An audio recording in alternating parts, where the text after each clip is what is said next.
Yo, what's going on, everybody? This is Psyche here, and today we are going to be doing a brand new idea that I just recently had. So me and Tato, we were playing rank a couple days, and I think one of our teammates wasn't picking a spawn, right? And then we saw what spawn the game picked for him, and it actually picked a normal spawn that a lot of survivors go.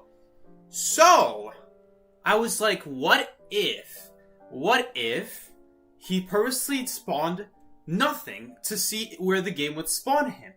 And then she was like, oh yeah, that's pretty cool, that's pretty funny, my friend Tato. And she was like thinking, you know what we should do, or maybe it was me, you know what we should do? We should make a stream where it's just both of us not spawning and see where the game spawns us. So we had random survivors, we had random hunters, we even tried to do random persona traits. That didn't really work out so well.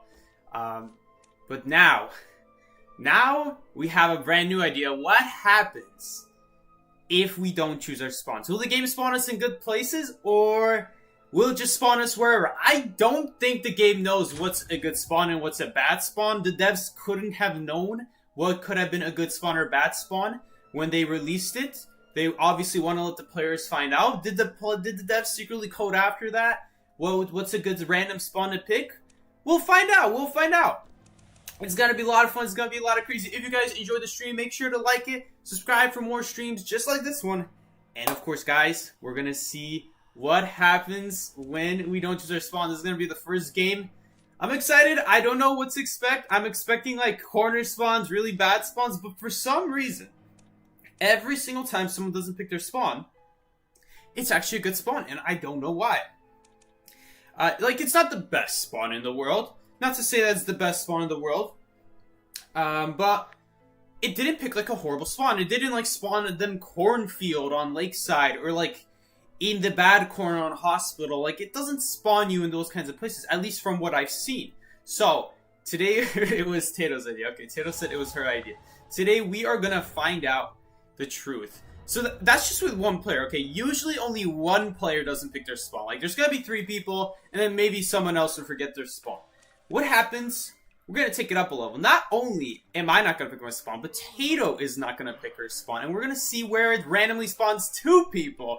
And maybe one day when we can get a full team in here and they all somehow agree on this crazy idea, maybe we will see what happens. Oh, that would be so cool. What happens if all 4 survivors randomly pick their spawn? Where is the game gonna spawn them? Is it gonna know the order? Is there gonna be like a certain order? Like, does it prioritize middle first, then the next person, and the next person? Like, oh, that would be such a good idea. That sounds like a horrible idea, but really great for a stream idea. I can't wait to see what happens here. We're just gonna go a regular survivor, mercenary. Hard to really kill mercenary no matter what. No, you know what? Let's make this interesting. Let's go survivor that we could potentially get chased at. I'm not going to do anything. We have 10 spawns for the aim to pick them. This is more than average. Average is 9 spawns. I guess if you take Lakeside and Moonlit and you average it out, among the other 9 spawns, the average is probably like 10. So we're going to see where it spawns us. Hold up, where are we going to spawn? Oh! Okay, that's about expected. So Graveyard is a bad spawn. Graveyard's a bad spawn. The spawn I got is actually a good spawn. But Graveyard is a bad spawn because Hunter will just spawn. Corner House is also a bad spawn, but our teammate just willingly picked Corner House. They're both really bad spawns. Graveyard is very easily blocked by having the Hunter spawn at the Corner House gate. Very bad spawn for that reason. You just waste so much deco time. Corner House spawn, though, is really bad because if the Hunter spawns at Dancing Geisha, the game pushes you away from the pallet in the very corner where you will just immediately take a hit if it's something like Geisha Nayad. And even if it's not those Hunters, they just have such an easy time cornering you that you're just going to be automatically off to a really bad start. You're going to either take a hit or going to have to use an item, because either way, you're going to have to sit there and wait to see which side of the house the Hunter goes on. So overall, very bad spawn, but a lot of people don't know that it's a bad spawn for those reasons. They just see, oh, it's a good kiting area, Graveyard's a good kiting area, Corner House is a good kiting area. Corner House is, by the way, a little bit overrated, if I'm being honest. A little bit overrated of a kiting spawn. Because I don't think it'll get you a 3-star for kite like it used to. Those were the old days back when the window used to be there, back when there was no hole there. I guess that was it. Just the window was really carrying it. The other window is garbage. That's why they left it there. They left it there because it's too difficult to catch up to the pal without the hunter catching up to you first with an ability. Especially ever since they added that hole there. Ever since they added that hole, it's been a nightmare. But even before the hole, it was tough. It was tough because when you fell down for that window, you weren't really necessarily close to a pallet. Definitely took some time walking, and it's during that walking time where the hunter catches up and gets a nice, reliable shot at their ability right as you're trying to approach the pallet. So, we do have a cipher finished quite quickly. I got a little bit unlucky with the ciphers there. Acrobat really should have... I don't really know why Acrobat chose to go after that cipher. I'm not really sure why. He spawned at middle. And then he just went over there in that direction. We're definitely not going to do this rescue. Acrobat looks like he has other plans, though. I mean, if things turn out successful and the Perfumer rebounds here by some miracle, I don't know how she would rebound here off of that chair. But we'll see, we'll see. So yeah, Acrobat definitely is missing out on some ciphers here. He definitely should be doing Corner House. Instead, he rotated over there to my cipher, and that really messed up our decode for the rest of this game. At least we got the ciphers done. So, I mean, there's that. But at the end of the day, it'll affect the whole game because the slower you do your first cipher, makes it longer to do the second cipher, and so on and so on. We're definitely not going to go for the rescue. As I said before, it is a death sentence against Sculptor to do rescues like this when someone cannot rebound. For starters, there's no way this Perfumer's rebounding off that chair, so they're just going to immediately die. Alright, that's the first thing. The second thing is that Sculptor, in particular, there's no other hunter who's really as scary with full presence as Sculptor. Presence is generally a very overrated thing in this game. You shouldn't be that scared of presence in the game. There is one hunter who you should consider it, though. That is Sculptor. She's really the only one, because those statues make kites unbearable. It's your chances of kiting a full presence statue are 0. If they know how to put it, your chances are 0. It just hits you as it spawns. So unkiteable, pretty much. It is expensive to do. It costs 2 statues out of her 6 that she's holding, which honestly, in the grand scheme of things, not actually that much because she can carry multiple statues. So definitely gonna hold off on rescuing against Sculptor. This is like how you lose against Sculptor. Main way is you just overdo the rescues and then people can't kite. People can't kite after that because that's when she gets full presence. Now, on the other hand, now she got her full presence. So this is still scary. Obviously still scary. Because now she has her full presence and now she could potentially use it. But the important thing is she didn't get it soon enough. Like, now she could chisel the Acrobat and probably get a few hits on it. But it's only because she didn't get it sooner that she's now able to not really stack up on the damage. The Acrobat's full health, so it's not really going to matter. He'll pop that cipher no matter what. But, like, it's like stuff like this. So, you gotta get a little bit lucky here. That's alright. Honestly, I made a mistake there. If I'm being completely honest. But we definitely gotta get out of here. Please! Thank you. Statue almost killed me. But I don't think we're gonna survive here, though, either. If I'm being completely honest. Hunter has detention. We definitely got a hook here again. Okay. They left us alone. Not the most amazing hooks. We don't really have a great angle to work with, but it did the job. That rescue is really sad. I could have just dodged the statue. That was just literally a regular statue that hit me there a second time.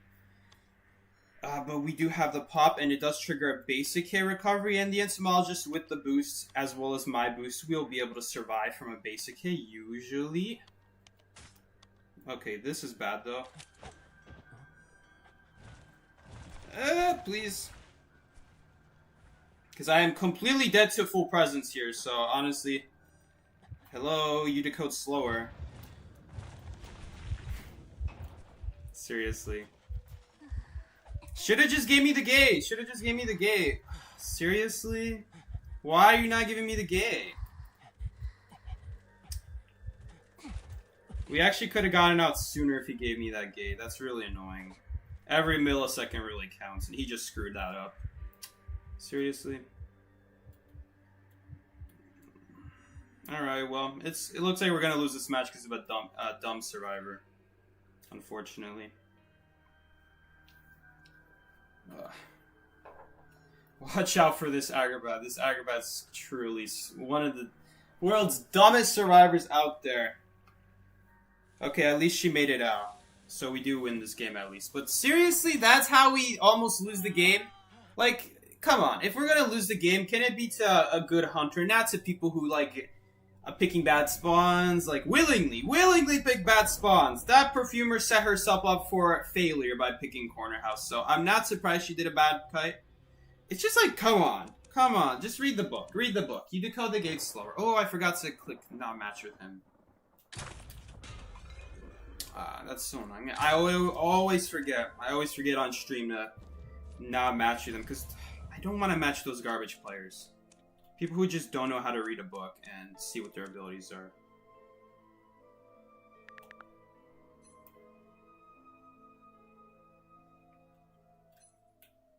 Making that mod on YouTube. We have enough mods. We have enough mods. I don't think we need more mods. It's like, yeah, I hope you spawn in corners every time. Okay, you know what? Whatever. I'll just make her a mod. And then she's never gonna show up again, but whatever.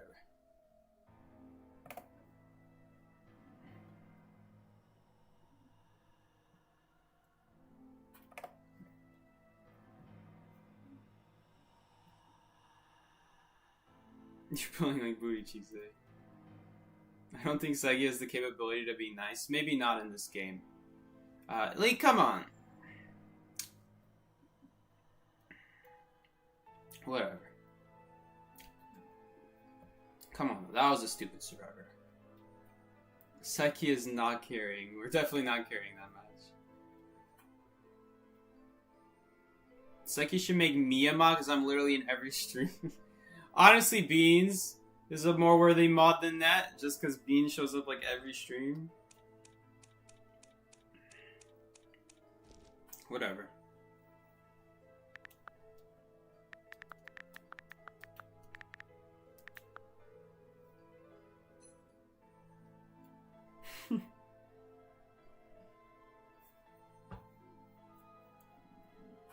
Are you telling me to jump, Psyche? What do you mean?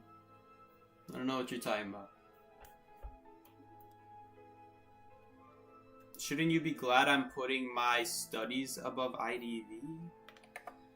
Look, it's not personal if you don't come to stream, but to be fair, you should be giving mods. I should be giving mods to people who show up. That's the point of being a mod.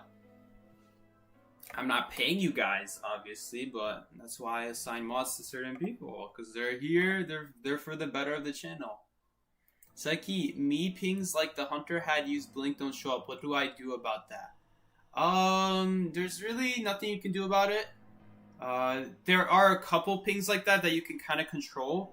You have to look at the dungeon location for the game to give you the ping that the hunter...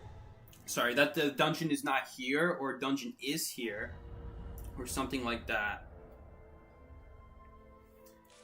If the hunter has confined space, you have to look and see the confined space. Sometimes you have to be within a range too, like with the dungeon and the basement pings. If you want those to come, then you just have to get close enough and you have to be looking at it. Otherwise, it's not going to show up. Sometimes you don't actually have to look at it. You could like turn your screen really quickly, and as long as you're close enough. And even if you're behind a wall, it triggers. It still triggers the ping. So the game doesn't really account for walls in the way. As long as you're looking in a direction of it and you're close enough. The game will let you ping the thing. Now, I don't know how to make it ping like the hunter used blink.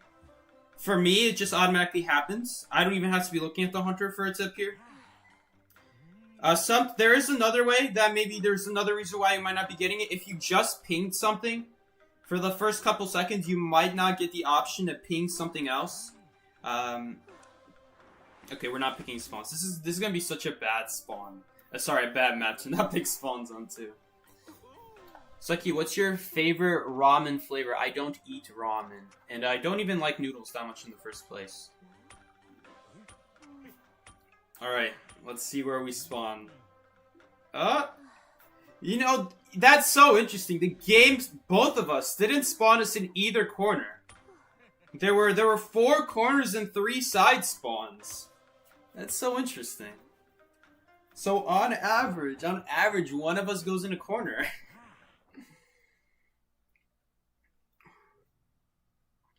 That's so interesting. No noodles? No, I don't like noodles.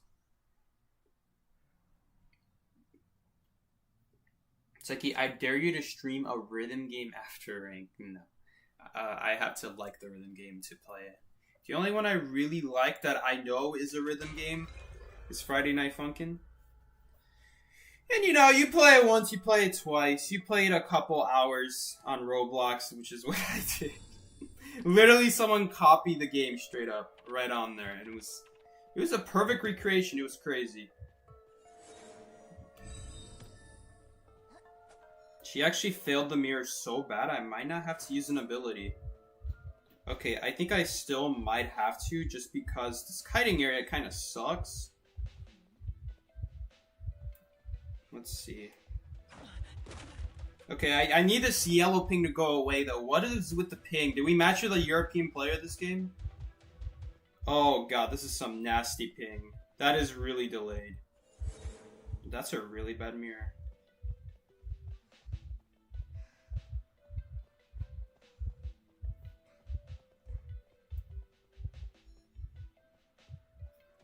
Okay.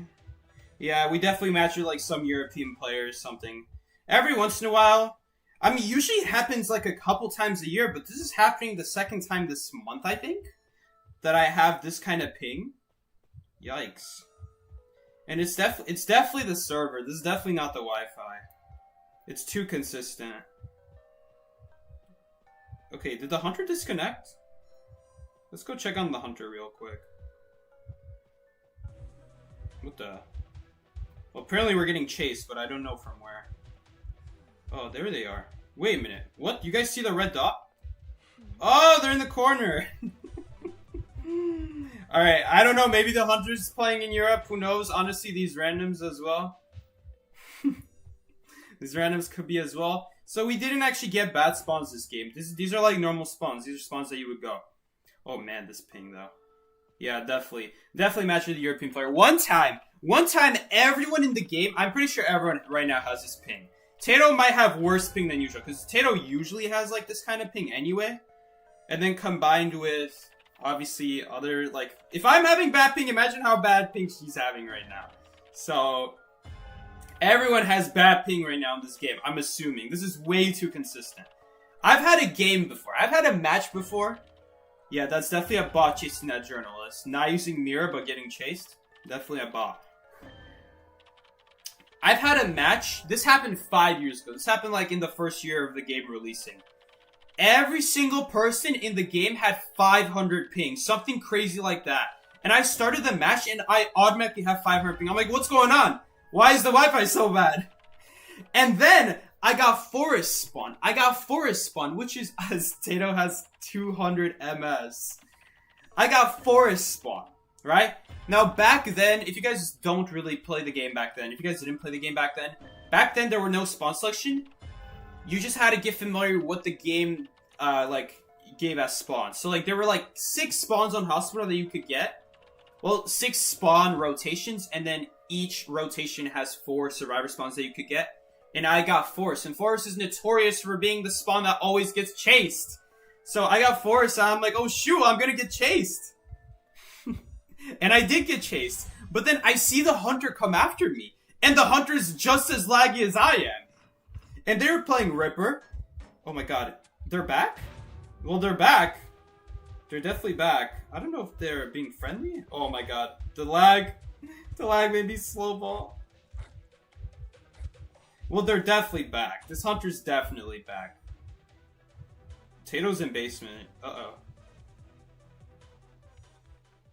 Well, they're back because the bot does not use Patroller. It does not use Trump Card. Well, anyway, we're just gonna do the game. And yeah, we're gonna end this game, and I guess we're gonna move on. I'm really curious what spawns we get on Lakeside, and what spawns we get on Moonlit. Because those are interesting maps. Because Lakeside, I guess Lakeside's less interesting because you're anyway not spawning in the corners. But Moonlit, every single spawn is either on the side of the map or in a corner. Every single good spawn. So, I'm very curious to see what we get on those maps. Will it spawn us in the corners? Is it all coded together to go like what tournament players go? I don't know. And like, what do the devs decide as good is the question. Who are they trusting to have pick these quote unquote good spawns that the game is using? So hopefully we get like these maps a lot of times in a row. We had Ever Sleeping once. We had Leo's Memory. Both of them I really hate. I despise those maps. They're just bad. They're just badly designed maps in general. But as much as I hate to say this, hopefully we get them multiple times so we can compare the spawns and see what we get. And see, like, is it consistent? Is it consistently bad or is it consistently good? And we, and, like, see, is it consistently going to pick, like, let's say on Ever Sleeping? Is it always going to pick Graveyard? If no one picks Graveyard, is it always going to give us Graveyard? So, I'm very curious to see. Seki, download Colorful Stage after rank and start playing Let's SM Epic Pro Seki. No. I'm not really good at those rhythm games anyway. There's nothing to see. You gave us all bad Wi-Fi? That was really odd. All of us had bad ping that match. But like I said earlier, 5 years ago, I had a match where everyone had 500 ping and no one knew why. I asked in post-match, did you guys have 500 ping? And they all said yes. Even the Hunter had 500 ping. So the Hunter I was getting chased that game, and it was just a 5-cipher kite because it's way easier to walk and then go in the direction of a pal and then drop it than it is for a Hunter to control the direction of their swing, and then they press the attack button. They also have to change their camera as they're swinging as Ripper to control the Foggy Blade. It was just a disaster for that Ripper. So he didn't end up winning at all. He was really far off.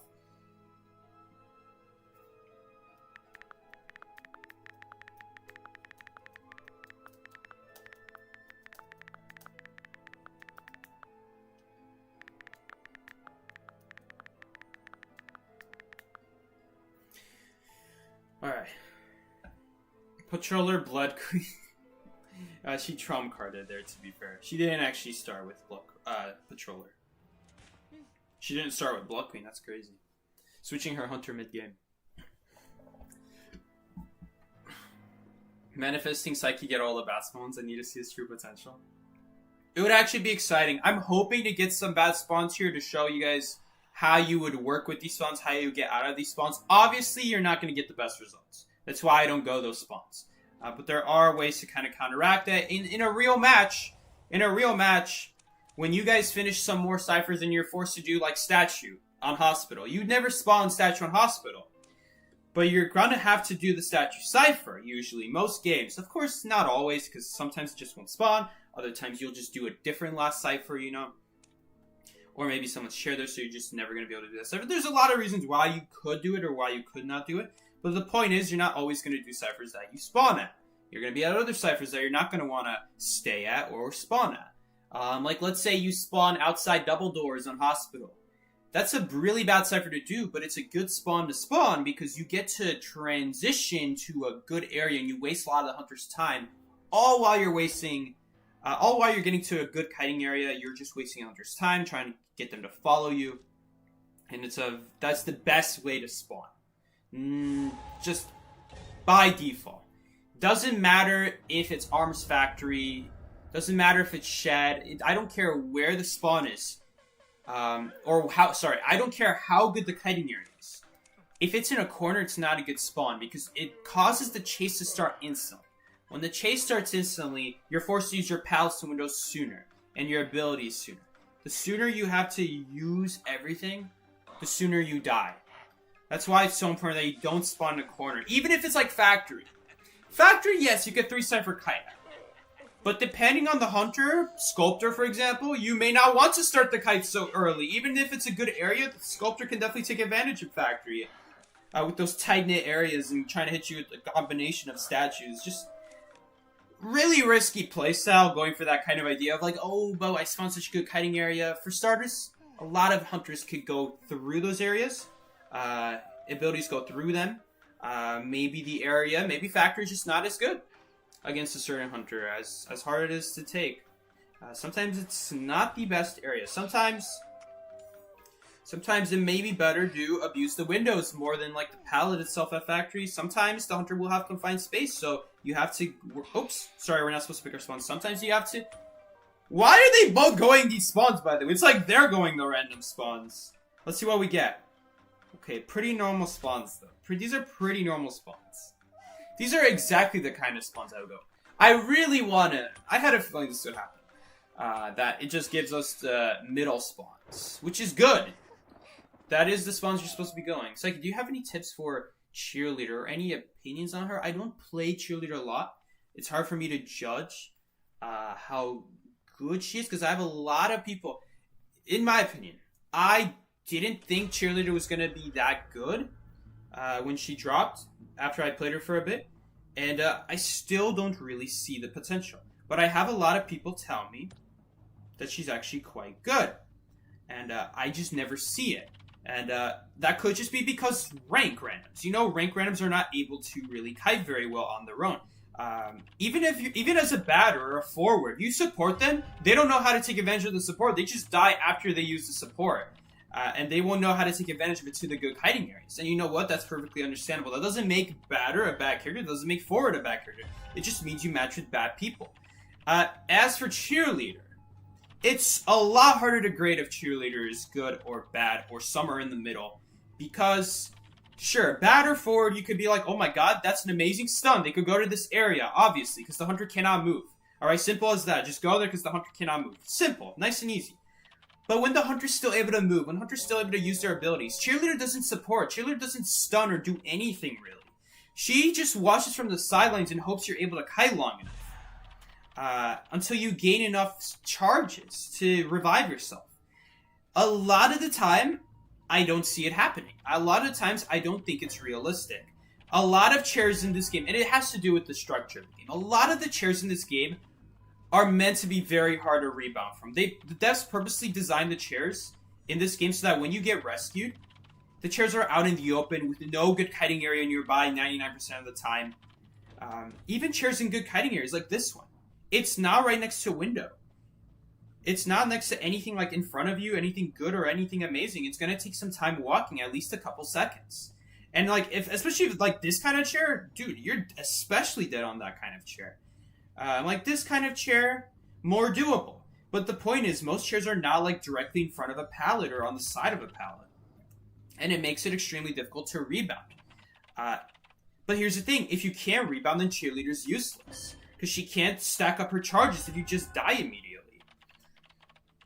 So for me, I personally don't see Cheerleader being that amazing. For me, Cheerleader is only going to be solid if you can get other support with it. You know what happens if you start adding other support? That's 3 people not decoding now. That's 1 decoding, one person's decoding while 2 are supporting and 1 of them is kiting. Cheerleader supporting. Another person is supporting the support character so that the Cheerleader is actually able to get stacks on. Or like something or anything. He just ran right into basement. Okay. Well, there's no hope for him anymore. Maybe? Maybe he somehow stuns the hunter, but no. I don't know why he hesitated there. Oh my god, he actually got a blink out. What a complete waste of a blink. I don't know why that prospector hesitated there. There's no other option. If you run in basement, then you're just as dead as if you don't run out of basement. Your chances are better running out of basement, even if he's right next to it. And he wasn't really right next to it. He was a good distance away from the stairs. We could at least like try to go for a body block or something, but nope. Just ran right in. Right back in basement. Sonya jump scare. Thank you so much, Sonya, for the £2 donation. Really appreciate it. Looks like we're gonna lose this game, unfortunately.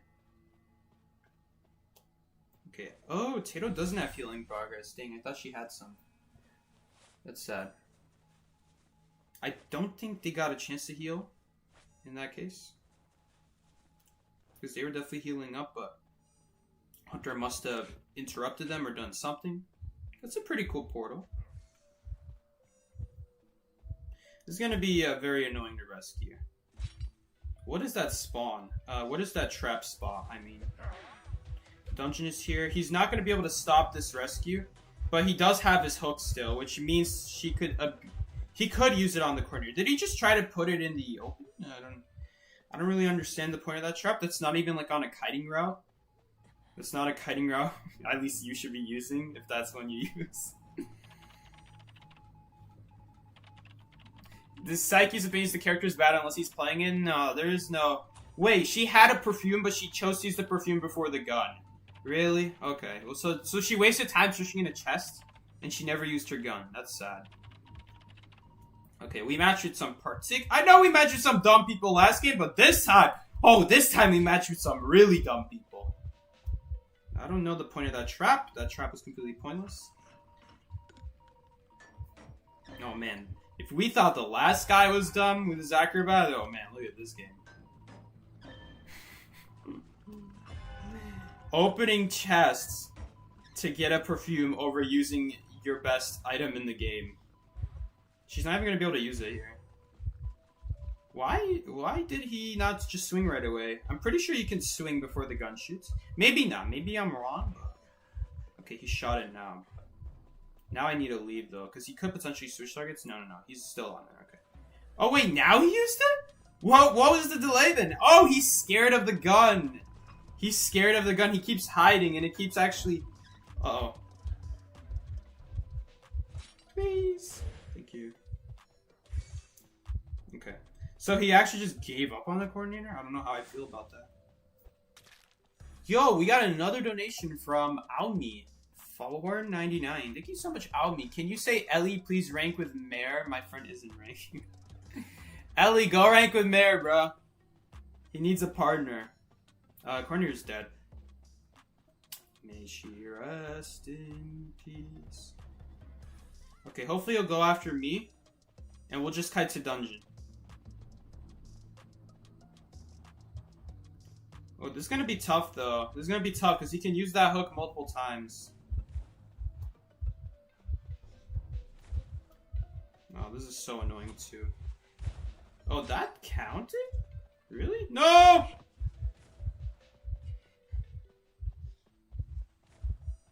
Uh-oh. Uh-oh. Uh-oh. The full presence hook! Okay, we're not gonna do anything here because... You know what I should have done? I should have stepped in that trap. That was a mistake. I needed to purposely step into that trap. Because the Cyber's primed anyway. Okay, he put a trap at the wrong spot. Okay, he could actually use a hook at that barrel.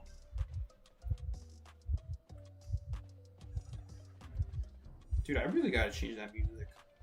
No, I wasn't able to avoid it. There's nowhere to hide, though.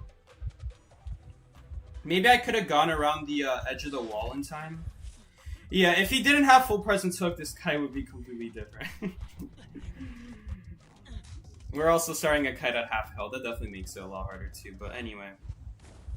I don't know how we would get dungeon anyway. How would we get dungeon against this hook? There's no way. There's no way to get dungeon against the hook, is the problem. He'd have to have his hook on cooldown, and then we go for it. He'd have to miss his hook, I guess. Yeah, that would be the only way.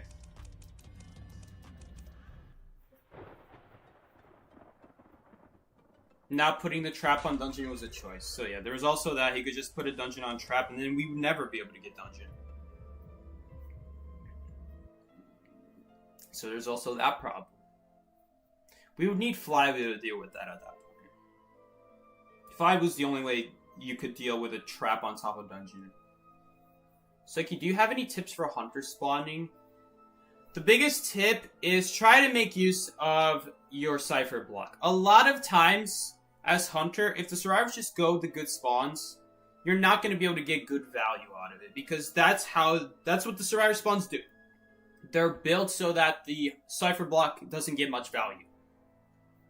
But if you see someone go a crappy spawn, like let's say you got Chinatown, and someone spawned directly inside of hotel.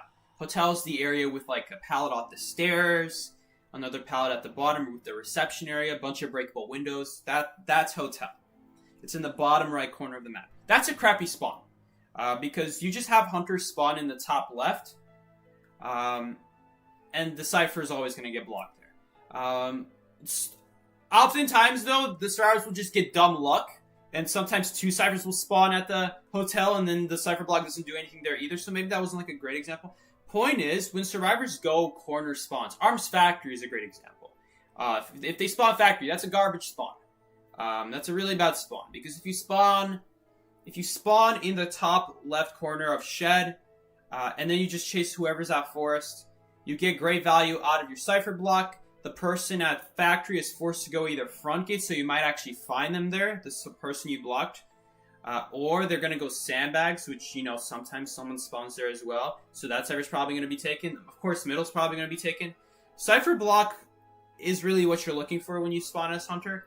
Otherwise, you should be spawning in a way that takes advantage of bad spawns in other ways. So, for example, here's a bad spawn.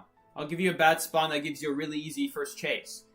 Corner house. Ever Sleeping Corner House. If someone spawns in the corner house of Ever Sleeping Town, that's a bad spawn. What you do as Hunters, then you just spawn at Dancing Geisha on the right of it, and the person gets pushed in the corner of the map because the game prioritizes spawning survivors, pushing survivors farther away from the Hunter. That's how the game works. So, like, you can take advantage of it, push them away from any of the good pallets, and that's usually going to result in a free hit, or at least a free ability usage out of the survivor. Besides that, I don't have much advice to give on Hunter spawns. Because if the survivors just go the good spawns, you're not going to be able to really spawn well to counter them. Because that... Long story short, I don't think spawn selection is good for the game because it's survivor-sided. Heavily survivor-sided. As if the game wasn't survivor-sided before that. It already was. And then they just added in the game, so now you choose where you want to spawn. What that means as survivors, it's more helpful as survivor than hunter. Because survivors now, in the past, hunters occasionally, not always, had the upper hand on spawns. They had to get lucky. They had to get lucky to get the right spawn. But if they got lucky, you may end up with a survivor on the hospital. Like, let's say it's hospital, and you spawn double doors. Double doors hospital. Right? That used to be a spawn. And if you got that, that was really good. Because that meant that someone spawned forest. And that means that there's no way they can transition kite you. The kite starts almost immediately because they're stuck in a corner. Toy merchant. I don't really have time to think what hunter this could be. Seems like a hunter who dies. Well, no, it's Leo's memory. They could have just banned it because it's a good survivor on this map, but it doesn't really make sense. There's too many good survivors.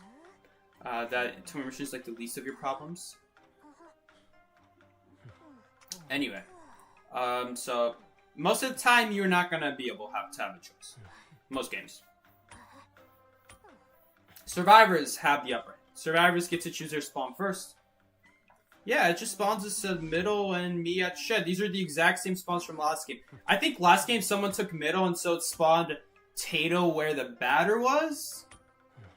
So far the game is prioritizing this spawn. This is the second time in a row I got this spawn on Leo's memory.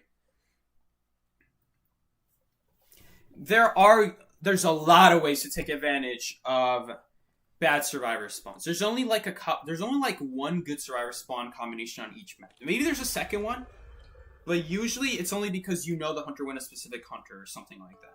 Not because you should always be going that spawn. So in tournaments, for example, maybe in a tournament, if I know the hunter is Wu Chang or Geisha, I won't want to spawn Fort Stop. Even though that's a good spawn, I don't want to spawn Fort Stop. Because Geisha and Wu Chang do really, really well if you spawn there because they just corner you super, super well. Whereas every other hunter has huge amounts of trouble. Even Percy has a little bit of trouble there just because of all the turns that he has to do. You can't, like, abuse it as hard, of course, but even against Percy, it's still quite decent. So, like, every once in a while, you'll see survivors change their spawns from, like, the norm. But the norm is considered the norm for a reason. Because it is by default the best spawn. That's so annoying. Well, at least we blocked basement, I guess, but I completely messed that up. I could have gotten hit there. I actually could have gotten hit there through that pallet. I made a huge mistake. I'm lucky I didn't get punished for it. What is he doing? What is he doing? Why is he already by the chair when he just chaired her? Alright, so he's not even going to make that. Because he's just going to jump now and stop him. He could try dodging it. But then what? Another really dumb survivor here. I mean, we already got a dumb survivor the moment she picked mechanic. Alright. So automatically we just lose because of that. And then our batter's not doing us any favors. It's fine if he takes a smash hit, just... Like, it's not the end of the world if he takes a smash hit. As long as he does it, like, in front of the chair, it's fine. So, wow, he's not even gonna go for it. I think he's gonna use it on the batter right here. No, he's going after the mechanic. Okay. Looks like batter is going in to YOLO a second time of this game. Listen, he doesn't really have another option anyway. I mean, he dug this match deep in the grave at this point. He's the only one who can save it, ironically enough. Bro's hook was going nowhere? What do you mean? That hook was supposed to go at the pallet. That was the point of that hook. I don't know if you realized, but basement was right there, and he wants to chair basement. And he's also trying to make sure I'm not by the pallet. So that hook was very, very important. That was a very important hook to do. That hook that just went straight into a wall was probably the most important hook you've seen in a long time. That is not just a typical hook, because that just prevented a whole basement. And if he walked through, then we could have actually even gotten a rescue out of it. But even if we don't, at least we prevent a dungeon. That was the point of that hook. Remember, not the best hooks in the world are going to be the most dazzling. Some of the best hooks in the world may be the most awkward looking. Anyway, 70%.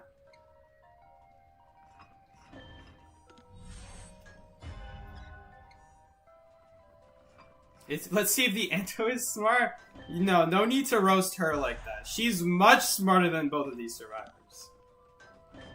For starters, she went to school. That's already an upgrade over the randoms. Okay, now I'm just being too mean, though. Now that's just being mean.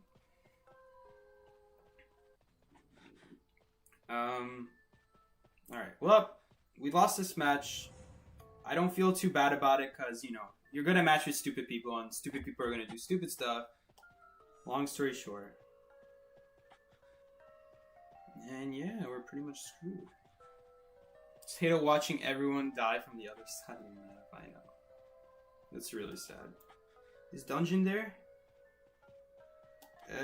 Pretty sure Dungeon is not there. Maybe it's behind the rock. I'm pretty sure it's more over there, though. Guys, he'll never know I'm here. He'll never know. How would he know? How would he know? How would he know? Dungeon's not here. Why would I be here if Dungeon's not here? Man, you'd have to be a dumb survivor to stay in the spot where there's no dungeon. Think about it. That's what makes it a good hiding spot, by the way. Because he's going to waste more time expecting me to already be by dungeon. Looks like he might find us here, unfortunately. He definitely saw my tracks, so...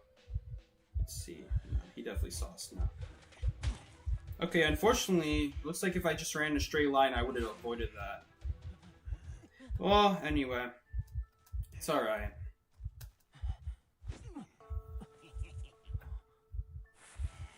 Just dumb people, you know? This is gonna happen every once in a while. Like yesterday, we had a great survivor session. We had a great survivor. We never lost a single time. Now, did we match with the smart survivors? No. But they were a lot better than these people, so... Alright, very well deserved there. Very well deserved. That mechanic got literally less than 2,000 deduction. I don't understand why people go mechanic. I feel like people go mechanic because she has the decode icon on her. And so they're like, okay, let's go Dakota character. They're going the worst Dakota character in the game. Even Mind's Eye is a little bit better. It's hard to say if Mind's Eye is better. If it's Hospital, Mind's Eye is extremely better. Because Mind's Eye is not going to get chased, and Mind's Eye has great decode. Mechanic has garbage decode. Her only advantage is that she could maybe tie games easier. Not really. Not really. Because her robot doesn't finish a Cypher on chair anymore. Like it used to. Any decoder is better than Mechanic. Because at least Mind's Eye is high risk, high reward. She's a high risk, high reward character. She's not really worth the risk because you just always get chased. But if it's Hospital, it's good. Because you're not going to get chased. If you do get chased, you have a serious chance of kiting for 3 cyphers. That's just how good it is. You know, any other decoder is better than Mechanic at this point in time. I don't really mind Mechanic being garbage. Mechanic was one of the best survivors in the game for literal years. I just don't like that people still think Mechanic is a good character. That's the one downside of nerfing the good characters really, really hard, is that people who don't stay up to date, or people who just don't care, cause us to lose games even heavier. Like, even Enchantress has a better shot there than Mechanic. Like, even Enchantress serves a role. Does she serve a good role? No, not really.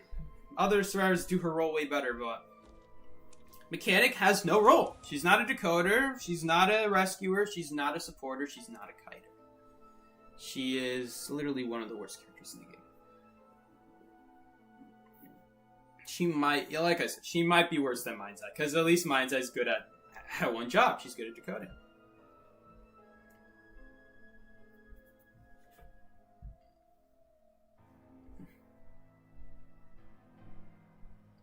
Old Mech, yeah, Old Mech. Old Mech was not fair, though.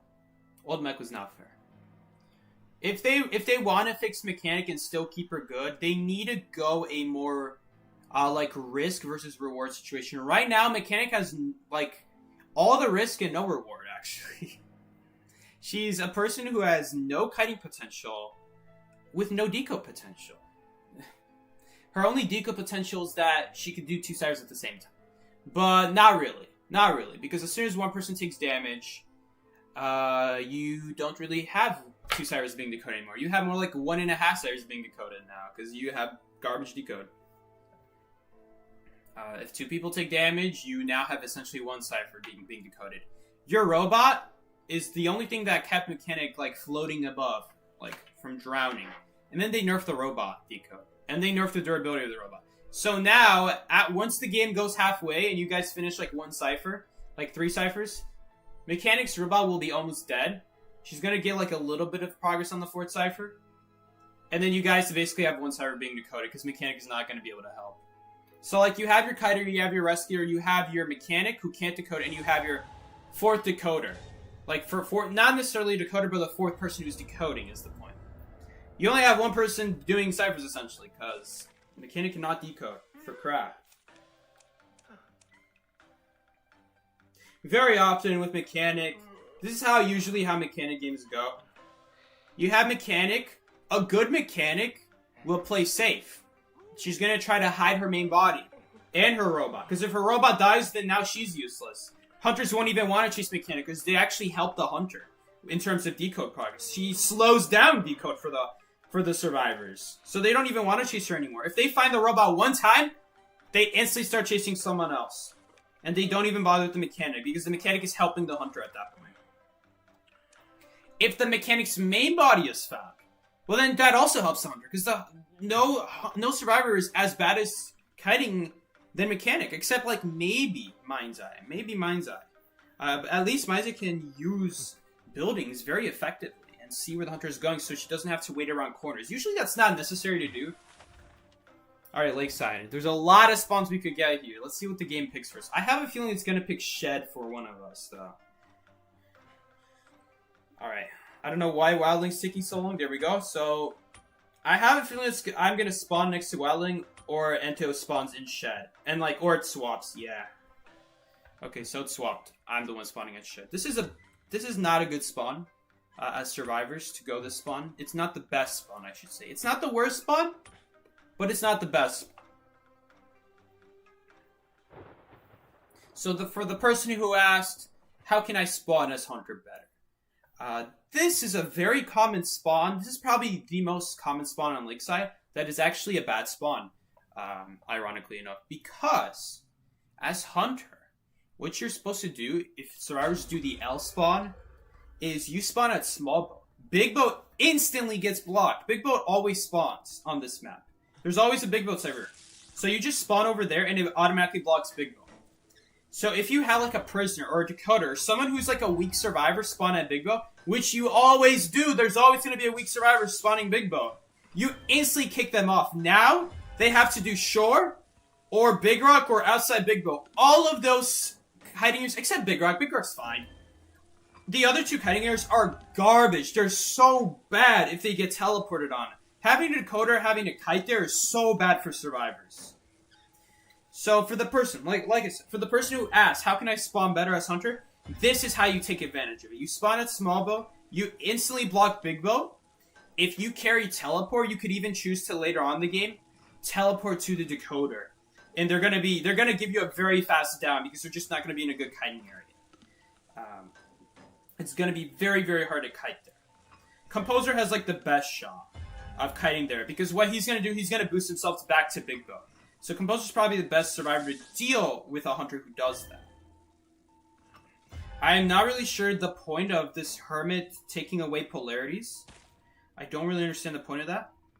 He could have done that after the hit to continuously slow down our decode, since it's anyway not going to matter before the hit. But now we won't be able to switch, I suppose, to the prisoner. Like I said, he should have done that after the hit, not before. Maybe he didn't want people switching while he was in recovery. Maybe he's worried about that. Which in that case, he also loses out on value. But look at this. He just connected other ciphers. So I'm not sure what's going on here. Like, we're still able to share for prisoner here now. Now, oh my god, he actually switched inside. Smart wildling. We definitely want to heal up this wildling. Follow me. Unfortunately, our rescuer is the one having to share damage here, sadly, but it's alright, not the end of the world. Hopefully we can heal him up before this prisoner gets red and gets hit. Because this wildling's going to die if that happens. Hopefully we can heal him. Please, please, please. There we go. We got a heal on him. Oh my god, he just keeps getting rid of cipher connections, so I'm doing these ciphers faster. Nice, nice. We take those. What is the point of the blue there?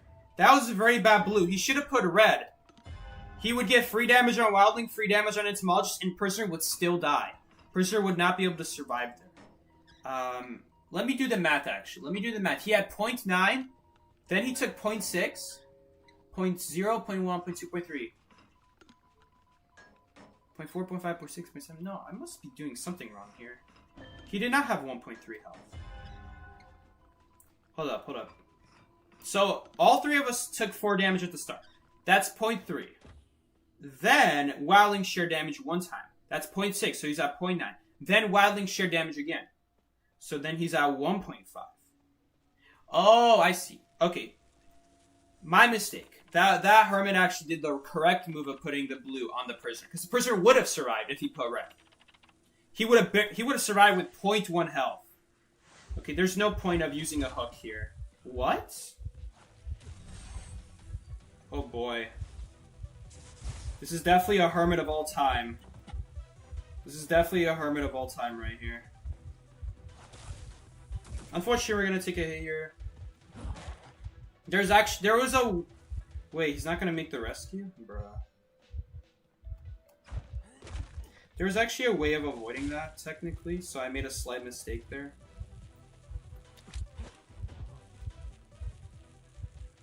I don't want him using like 1000 presents. I'm being careful not to walk away from Big Bo, because then he would get a lot of value. Look at that. I expected him to do that, so that's why I waited there. He might be going up the stairs, though. Uh-oh. Okay, he just switched. He actually just switched here. I don't know what happened with that rescue there. Something definitely happened there. I'm the only one who could switch for prisoner right now, so I have to use this polarity wisely here. Okay, he's after them. Alright, never mind.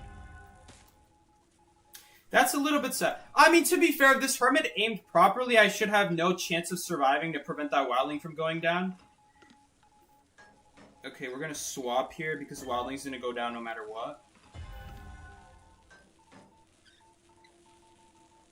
Unless all of us got red polarity, then he would survive, but...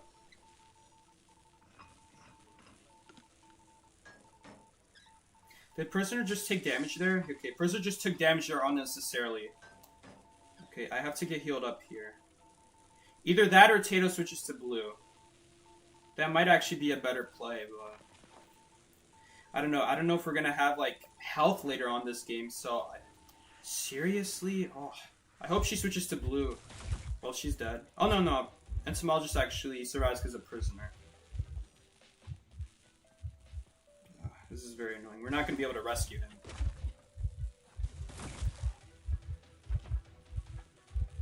I don't know if we're going to be able to kite. We're not going to even be able to kite this. If only that Prisoner switched from blue. Why is Tato still doing this cipher? Tato... Oh, man. I don't know what happened this game. I think something happened with, like, the wildling supporting the Prisoner, and then he just overcommitted, and then... Because he shouldn't have been damaged. He shouldn't be damaged. I don't know why wildling was damaged on that rescue, because this game should be going super smooth, but wildling did some crazy stuff on the, after Prisoner went down. Like, instead of saving his health, he supported, and then no one could do the rescue. Which costed us this win, honestly. Him supporting there, because that made it so that no, we have no rescuer. That's very annoying. Again, we match with the bad wildling this game. This wildling has very bad game sense. Should not have supported there, because then we don't have a rescuer if you take a hit there.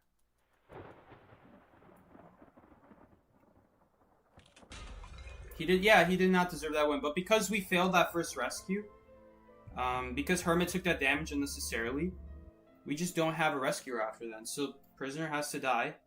Well, he didn't die, but he went over half. Then Prisoner unnecessarily took damage for wildling, and then Prisoner took damage for no reason instead of swapping there. So if that didn't happen, he actually could have rescued the wildling in theory when we got teleported on.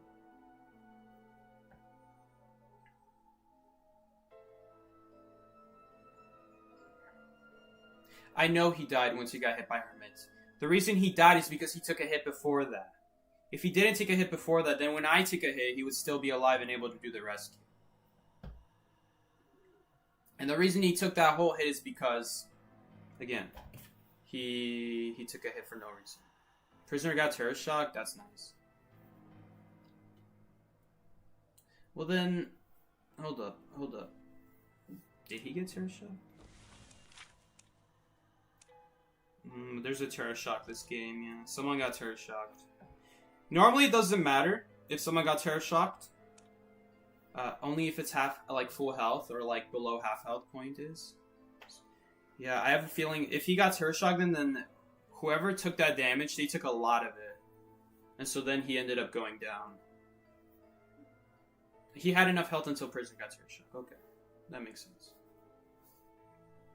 It's like, it was fun helping you promote last night. See? I told Tato that I knew you. I saw you. I saw your name. I saw your name was Proof. And I was telling Tato that I think I recognized you from somewhere. That your name, Proof, was familiar. I told her, there's someone named Hunter Proof. I swear that was their name. And then she couldn't find it. I didn't know where to look either. There you go. We found you.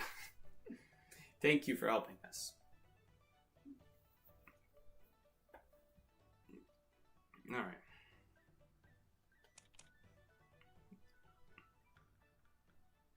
I don't see 5 claws on that dragon. Oh, the dragon on this scroll has 4 claws. Okay. She acknowledges that it's 4 claws.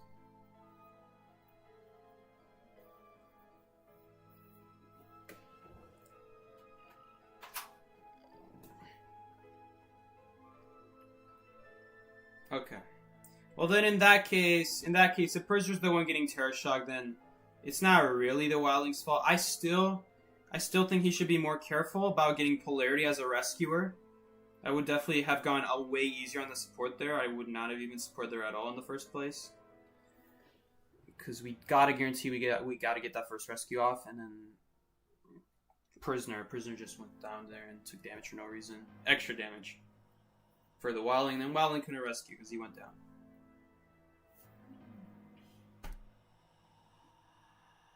If multiverse is real, do you guys think 4 psyches are playing together and criticizing each other right now? I don't know if there'd be such thing as more than one psyche, or if the psyche from one universe is the same as another psyche. Multiverse psyche where he's just playing against himself and trash talking himself in the process. Imagine there's a universe where Psyche's is actually super toxic hunter. There's a universe out there where Psyche's the top hunter player. And instead of being labeled as a one-trick mercenary by B4U, he got labeled as like a one-trick Dream Witch player. Because Dream Witch is the best hunter.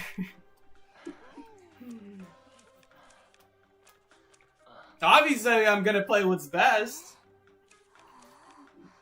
Anyway. But I find that if you're a really, really good survivor, there's no reason you can't play other survivors really, really well. Maybe their ability might be awkward to use at first for you, but if you're gonna know the routes, that's really like the bare minimum. Okay, let's go Mind's Eye here. No. Let's go Lawyer. Let's go Lawyer. I would go Mind's Eye and spawn middle, but I can't really choose my spawn. Alright, Barmaid apparently thinks she's more prone to dying than a lawyer. Okay, well she swapped. She picked a garbage spawn in the process. That's actually not that bad of a spawn. I have tested that spawn. The spawn does push you to ruins. You spawn at ruins if the hunter spawns below you. Oh, these are some bad spawns. That shed was a really bad spawn. Oh, that's so easy to block. It's also so easy to chase at, start the kite instantly. Okay. Yeah, definitely. Devs definitely did not plan that spawn. Tato in hospital. I'm sure it's guaranteed to spawn someone at middle. I want to have 4 survivors one day play together. All 4 of us, we don't pick our spawn, and we just see if it's like possible for the game to not spawn us at middle. Man, this is very nostalgic. See, this is why you don't pick this spawn. In a real game, if this were a real game, this is exactly why you don't pick this spawn. Because, like, look at that. If that Cypher in the corner doesn't spawn, that one in bad corner, if that Cypher doesn't spawn, then guess what? Shed's the one who gets blocked. In theory, Shed sounds like a good spawn. But it's bad. It's just bad because if that Cypher doesn't spawn, then Shed's the one who gets blocked. Not to mention if, like, Hunter could also spawn Forest, technically, and then just guarantee that shit gets blocked. Man, how do you kite that bad?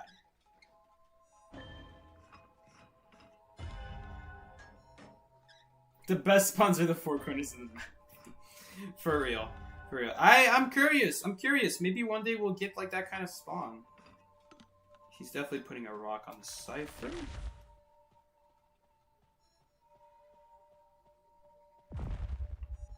Alright. That's alright, we'll just go back to that Cypher later, I guess. Look at that.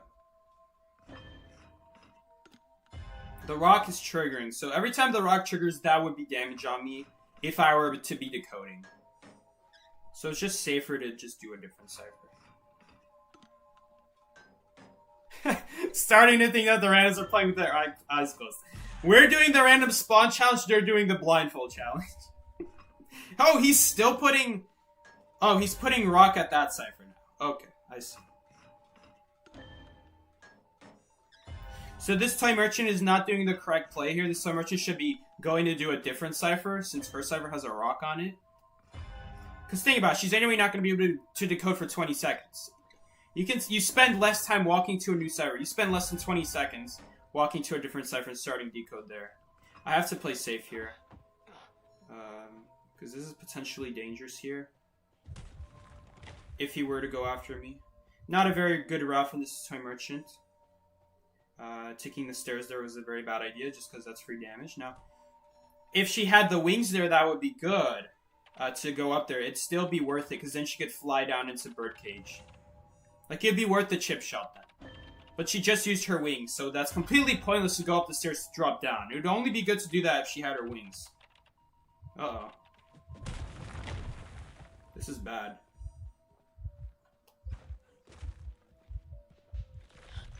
I don't know if he just doesn't have interest in me. Does he not know I'm here? Surely he knows I'm here now, right? Okay, this is really sad, though. This all is, like, connected by one wall.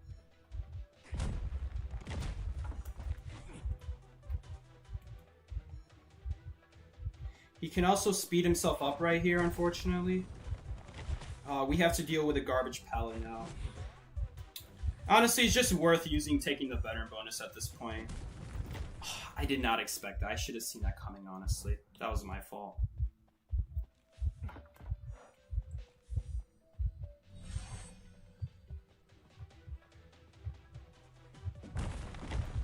Still fine here. We're still fine. Oh, I don't know if we're fine anymore, honestly.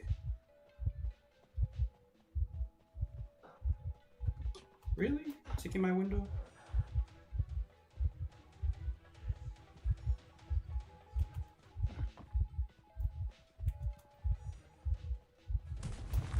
Uh-oh.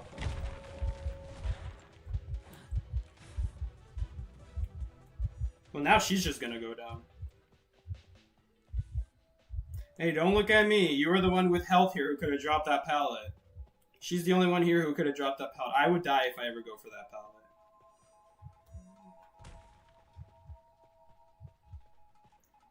It's always a little bit annoying when someone's like, get out of here or you're on your own. Like, what do you expect me to do? Do you just expect me to go out in the open and die? That's not a good play. Then we also wouldn't get any decode done if I did that.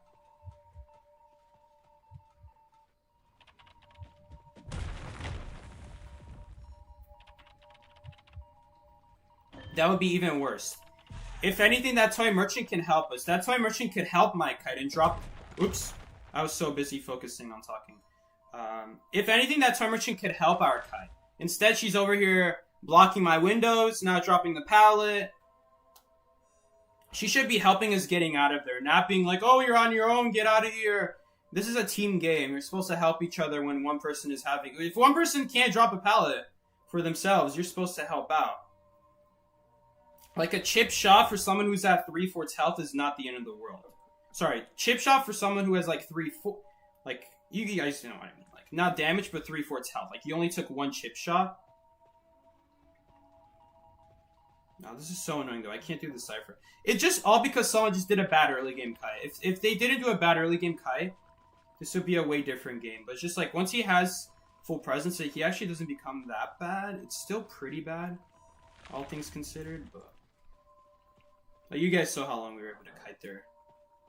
With, like, plenty of mistakes there still. And to be completely honest, it would have been even longer had that toy merchant just helped us. Instead of being so self-centered on herself.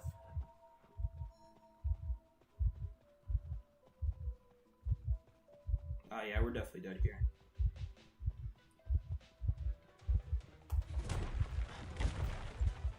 I don't know why I got a slow vault there. But there's no way. The way you counter that is you just go to a different kiting area, but the rock is covering so much of the wall that we just don't really have another option.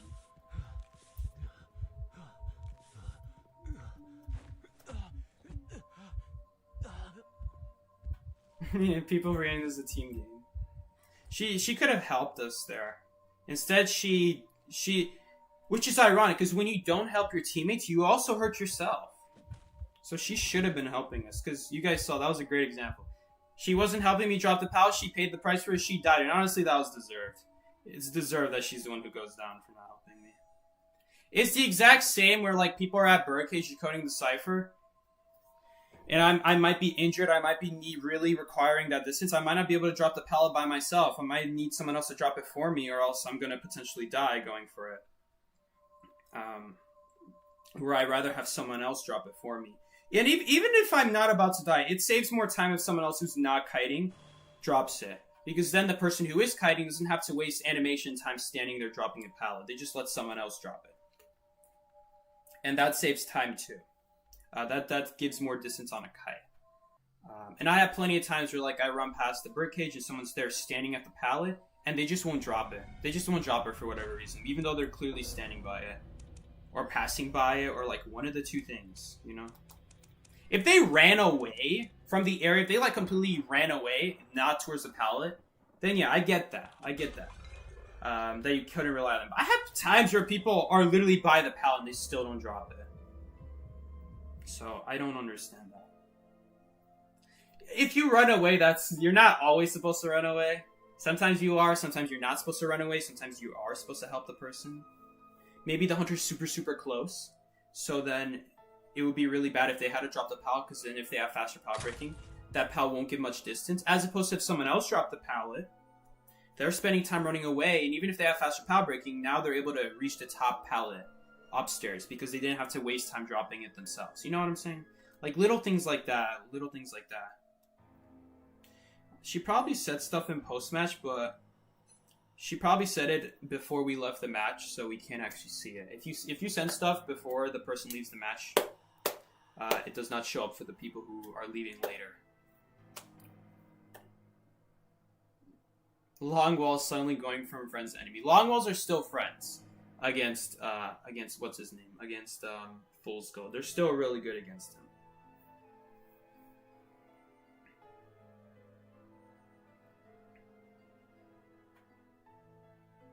Was I not running in a straight line though?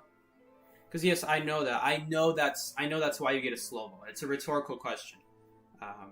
But I thought I was going in a straight line. I guess it didn't pick up on it, you know.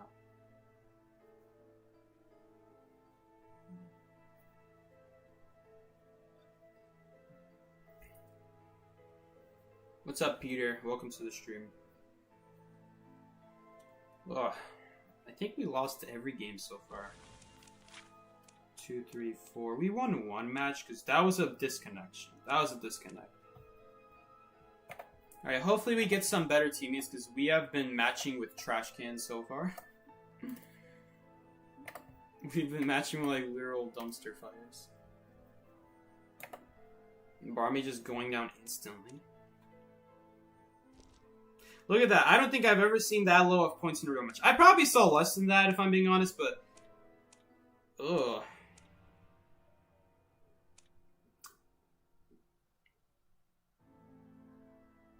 $756 points. Dude, the fact that I'm getting point totals... These are like point totals you get for winning a match. The fact that I got this point total when we lost is ridiculous. Ugh.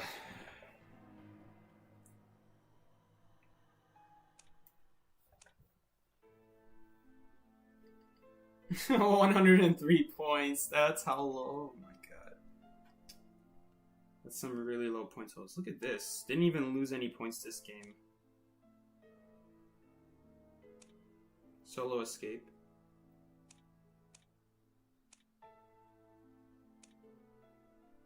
How is Tato escaping? How is Tato escaping and still she's losing 2 more points than I am? Dude, that's crazy.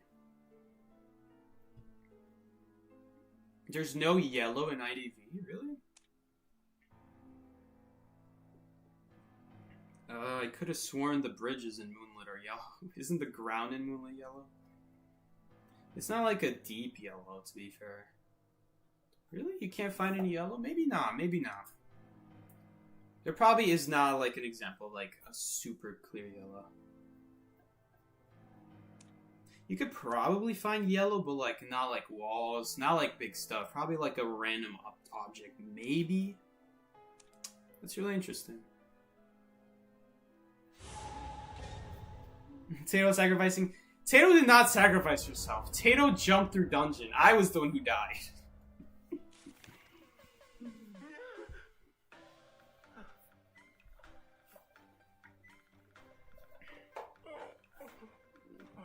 Alright.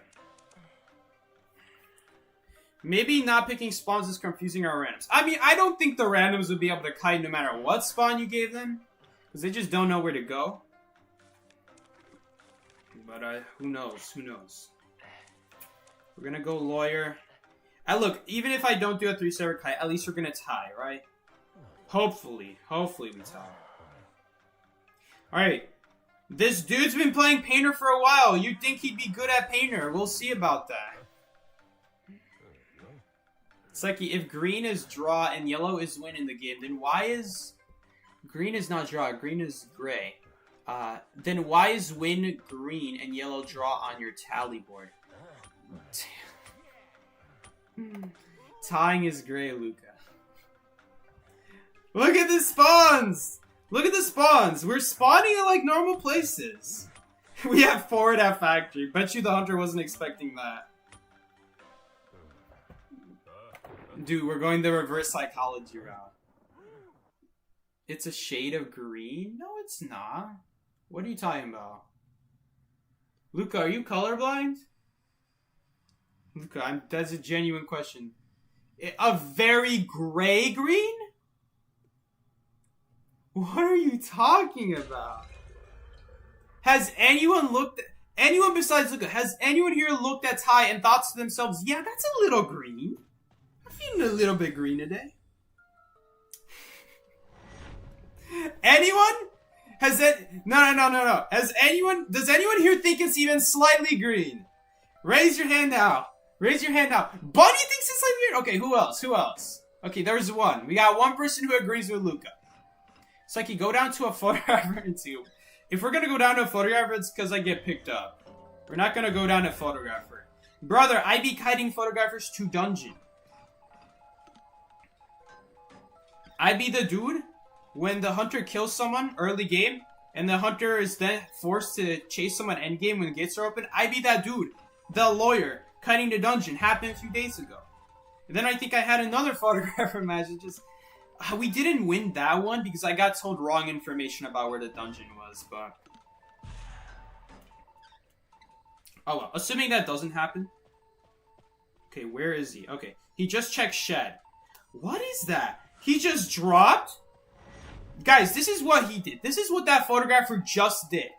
He gave up a whole chair on a forward who wouldn't be able to decode or heal up. Like, he'd heal himself, but it'd be slow. He gave that up to drop him and check on shed and swing at shed and hope that someone was there. That was ridiculous. And then he teleported, so he doesn't even have blink. There's no reason anyone should be going down right now. Embalmer has flywheel though, which could make this really hard. If you have flywheel against photographer, that's pretty bad. Because photographer's a character where he shreds pallets. Like, his weakness is boosts. But if you're always having to use pallets, that's really bad. Like, you can use a window here and there, but photographer deals with windows pretty fast too. So if you don't have broken windows against photographer, it could be a little bit annoying. You have to choose your routes very carefully, which it doesn't look like this embalmer did so well. Just casually roasting randoms. Oh boy. You can still kite photographer without hits, without like window boost, because obviously I've done it as mercenary plenty of times, as rescuers plenty of times, without really using the abilities. You just have to do it in the right order. And you gotta like toss in a photo, like a window vault here and there, just to guarantee yourself that he's not gaining distance on you. Because photographer just barely technically breaks pallets a little bit faster than the survivor can drop them. If you have horsefly effect, I'm pretty sure you are faster as a survivor. Let's see if he spawned here. Okay, he teleported out factory. Whenever you guys hear teleport, just automatically just vault the window and just assume he spawned on you. Against photographer. That's the best thing to do. And if it's not on you, like, trust me, if it's not the first 5 seconds, he did not teleport on you. Because what their goal is to teleport and then immediately switch camera modes and then hit you for free, so. Long story short, just get off. Get off the cipher, even if you don't have like a window next to you like me. Even getting off of it might cause him to like swing and miss. Because he doesn't really know where you are. He's just getting on the Cypher and swinging at it as soon as possible. Maybe they'll wait. Maybe some of them will wait. But if they wait, they might not know exactly where you are or where you're going. And so that little bit of time might cost them, and you might be able to reach a pallet window then. And so usually they're just going to be swinging right over. We're definitely going to be doing this rescue right here. And I'm not sure if this embalmer is going to be able to rebound, though. This is a really sad chair.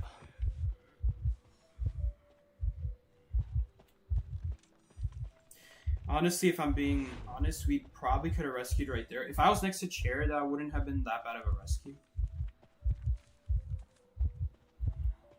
Because then he guaranteed rebounds while he's taking a photo.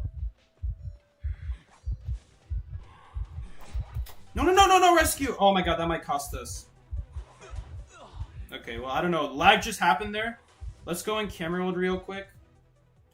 So that he can, like, pick me up. Like, yeah, he can pick me up now, but now I'm in the camera mode, so the timer is not going up. Okay. Okay, unfortunately, we're not going to be able to have anyone rescue that embalmer. Oh my god, he just uses a teleport? Uh-oh, who is that? That's Painter.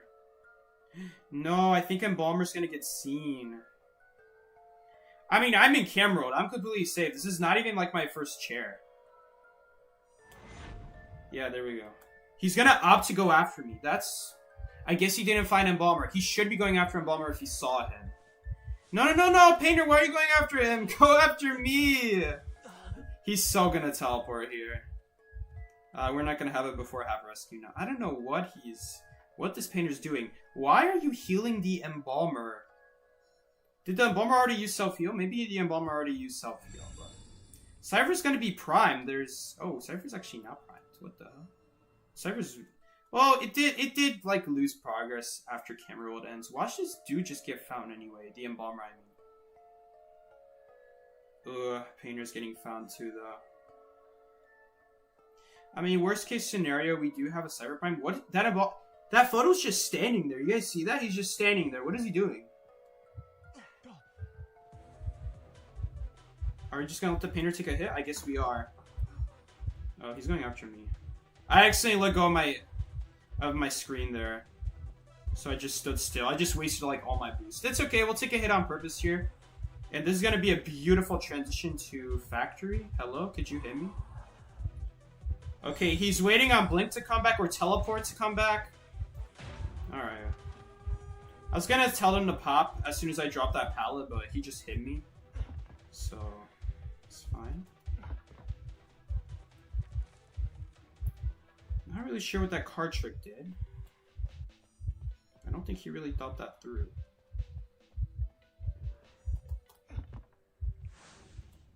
Alright.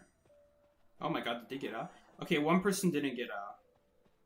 Tato's just gonna have to stall. He's probably... Oh, there he is. Yeah, I was about to say, probably card trick back. He was right behind me. He can't hit you, he's mewing. Oh my god. Alright, well, Embalmer played pretty well there. Embalmer ran away, he did not rescue himself. I was half expecting him to rescue himself and then just get found in the process. He did not go rescue himself. That was actually a smart play from him. Because then the photographer would have seen him, the photographer would have just charged after him. Not the smartest move from the photographer to go teleport there, if I'm being honest, because now he has no real way of killing people if they're in the optimal kiting areas, of course. That Embalmer didn't have like any boost, so he has to be in the optimal kiting areas. If he's not, he's gonna have trouble. Leo's memory is like one of those maps with really spread apart areas, so if you don't have boost, you're gonna be a little bit in trouble against any hunter who has faster power breaking. Especially though, photographer shreds those pallets really quickly. Photographer, like, that's the thing. He really struggles. Like, he might be good at breaking pallets, but a lot of the time is lost just trying to walk out of the survivor after they break the pallet. So, even that little bit. How goes the session? Pretty bad. At least we won that match. At least we're not losing a photographer teleport. There's always that.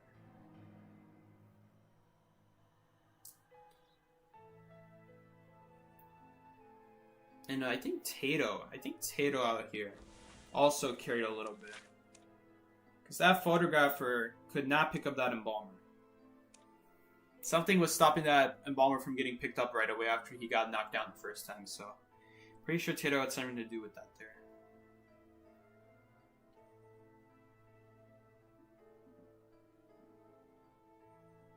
Oh yeah, let's go look at ties. Does anyone think this is green? This right here. Does anyone think that text that says draw? Does that look green to anybody?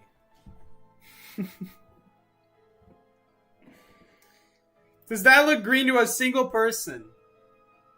That's literally green. Luca, send me a screenshot. Send me a screenshot of like a color that looks just like this color on Discord. Or like a gray blue. I could see blue in that. But isn't all grays just blues? Like we don't call gray blue. We call gray gray.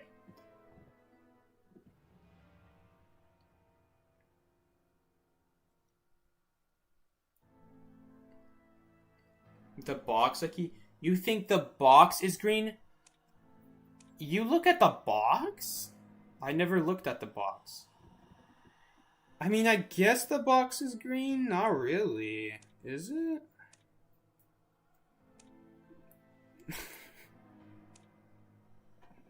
I don't think anyone looked at the box until now. No, okay.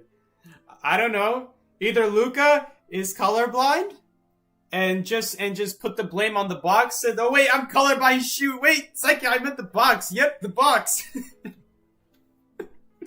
Actually, it's not. It's hashtag 9.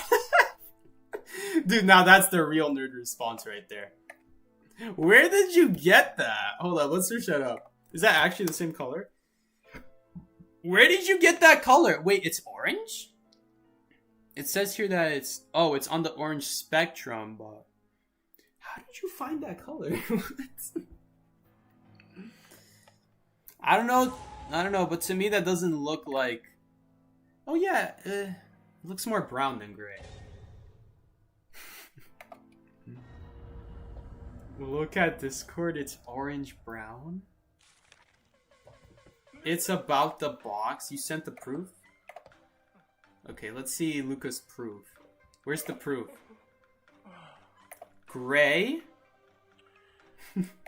Luca, you need to understand that when I was saying gray, I was referring to the word, draw. No one... Did anyone... This is what I'm asking. Did anyone look at the box up until this point? I always looked at the word. Who looked at the box? I didn't even notice the box changed color until now. I was like looking at the record. I'm like, does the box change color between wins and losses and draws? I'm like, yeah, it does. It does. It goes from red to yellow to the brownish. I wouldn't call that green. I would call it brown. Luca sent a picture here of the color, and it's a more zoomed in version. So I was saying gray because I was talking about the draw. But it's also, I'm not seeing the green either. I'm seeing brown. I'm seeing brownish more. Oh, here we go. Now we got an interesting map. What are we going to get? What spawns are we going to get? It's not green. Thank you, Red Rum. Let's see what we get. Dude, this is so boring. This is so boring.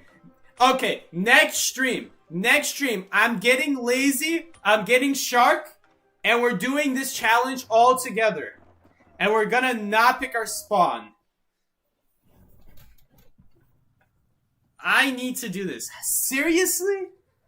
Okay, so I was like thinking, okay, one person maybe will get a bad spawn. But both people are getting the good spawns? There's no way this is coincidence. There's no way. Magician Gaming. Oh boy, I picked Magician on Moonlit. Oops. Oopsies. Well, this is a start.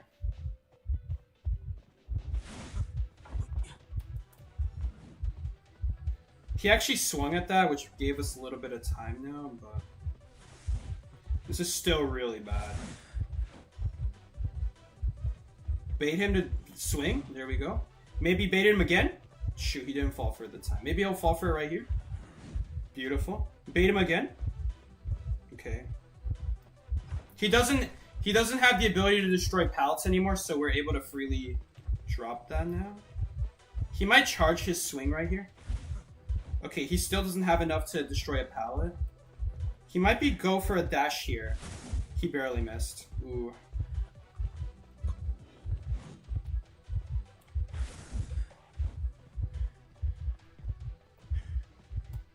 We're gonna drop it now. We're gonna dodge the dash. And we're probably gonna have to use another illusion here. Maybe it's not worth the illusion there. I'm honestly not sure. Maybe it is, maybe it's not.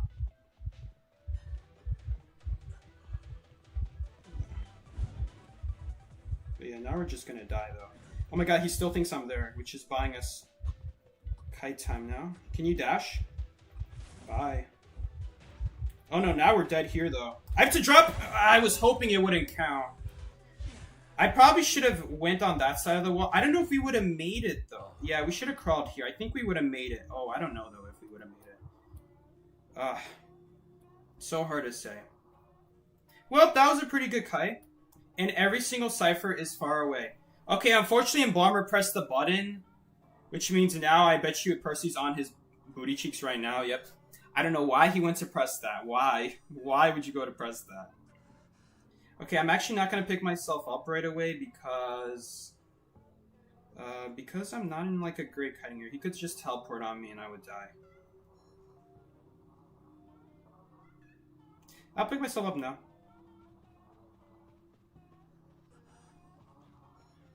Teleport? No. We're definitely gonna open a chest here. Because the issue is not will we have enough time to decode. The issue is will I die before we have enough time to decode. So the only person who's like in danger right now is like me and maybe Embalmer. Embalmer's safer though because he's knocked down. You're safer knocked down. Seriously, every single time! It's always perfume! This is why I never search in chest. Ugh, seriously.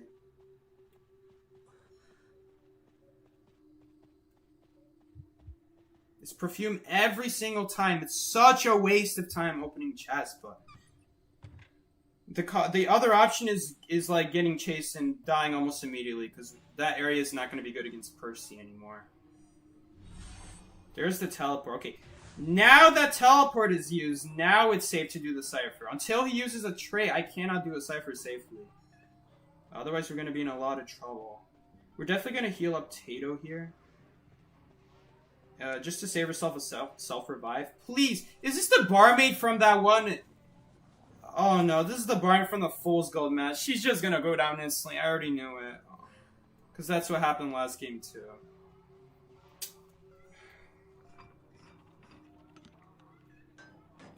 Perfume at the worst moment. I always get perfume at the worst moment. And I always get strange at full health. This is just why I don't search at chests. They're just not good. They're not reliable. Chests are not a reliable thing in this game.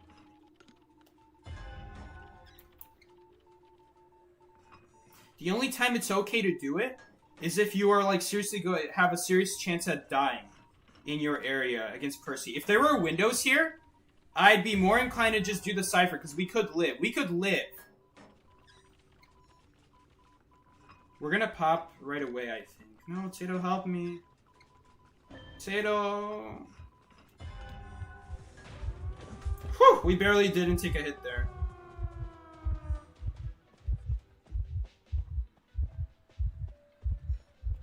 He might do like a charge attack here, though. No, he's not gonna go for it. Nice elbow pad.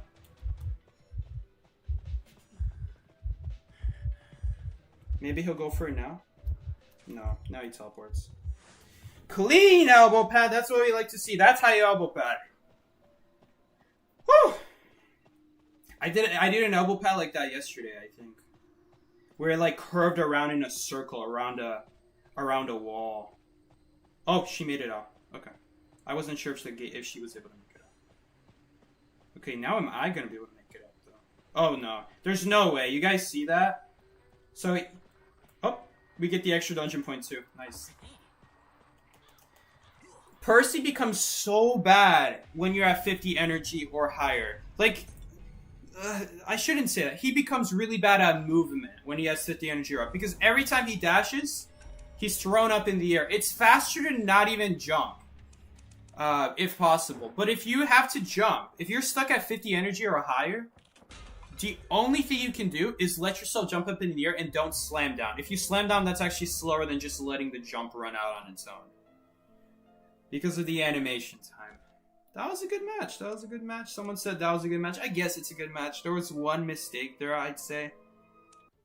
In my first Kai, a little bit of a mistake there. Probably should have used that illusion there, because then I couldn't really use that hit boost to my advantage. I wouldn't have been able to use the hit boost there no matter what, though. I'd be stuck in that area. But definitely the way... The timing of that hit was not great.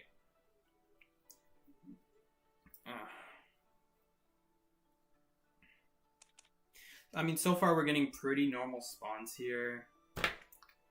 The only, like, non-normal spawn we got is spawning someone at Shed. Which, you know what? I'm not surprised that the game thinks that's a good spawn. You know, there's so many survivor spawns by default, like, without spawn selection, that spawn you at Shed. There's 4 different spawns that spawn someone at Shed, and 2 of them, 2 people spawn at Shed. Which is insane to think about. There's a spawn where someone spawns in front of the pallet. There's a spawn where someone spawns in front of the window. And then there's 2 spawns where both people spawn at a pallet and a window. 2 each.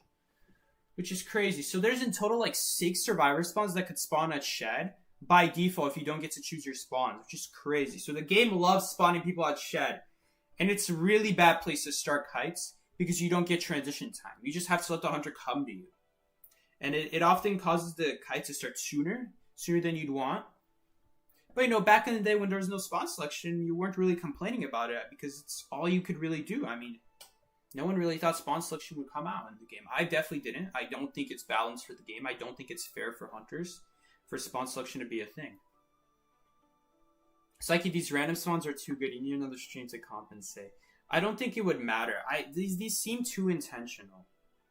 Think about the chance. What are the chances that every single time we go a random spawn, it went to a spawn that I would go anyway? Think about it. Think about the chances in just one match. In one match, what are the chances that we get a good spawn? So let's say both people pick a good spawn, right? The spawns they're supposed to go. And then there's 2 spawns that are good. And then the other, how many spawns? There's 9 spawns on each map, on average. Well, technically on average 10, but we're going to say 9 because I'm not counting decimals. 9 spawns on most maps. Alright, so your survivors will take 2 of those spawns. Another 2 will be the other good spawns. And then there's going to be 5 spawns that you don't want to spawn at. Well, actually, it depends. Not all, like, side spawns are bad.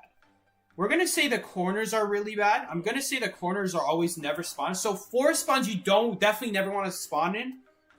And then 3 that are, like, you want to spawn in or, like, are fine to spawn in. Those would be middle and then on the sides of middle. Left and right. Not diagonal. Because diagonal would be corners and you don't want to spawn. So on average, 4 spawns are bad. 3 spawns are good. On average, 1 person gets a good spawn. 1 of us gets a bad spawn. So already in 1 match, we should be seeing this. We went like, what, 7 matches. And... we went like 7 matches. And the only match we had with a bad spawn was on Eversleeping and Hospital. So 2 out of the 7 matches we did. Every other match we've had a spawn I would go anyway. That seems way too... Like, think about it. You're not just doing the probability once. You're doing the probability twice. So think about, what are the chances that I get one of the good spawns? It's 3 out of 7. 3 out of 7 chance that I get the good spawn. Then you do it for Tato. What are the chances that Tato gets a good spawn? That would be 2 out of 6. Because then there's... Let's say there's 2 spawns left. That are the good spawns. Because I take one of them. Yeah, apparently this is just a default spawn here. It likes to spawn someone at Graveyard. This is the second time we got the spawn. You see what I mean? It's too consistent. It's too consistent. We got this the first match this stream. This is the exact same spawn. Someone spawned corner, which is best spawn. Someone else spawned middle. And then it gave us the other 2 remaining spawns. So we had the exact same spawns happen by our randoms. Our randoms put the exact same 2 spawns. And then it gave us the exact same 2 spawns.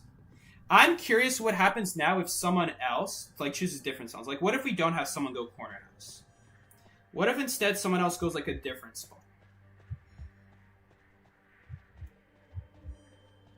Oh, we're so dead, by the way. What are we supposed to do against Blood Queen? There's nothing we can do against Blood Queen. This is really sad.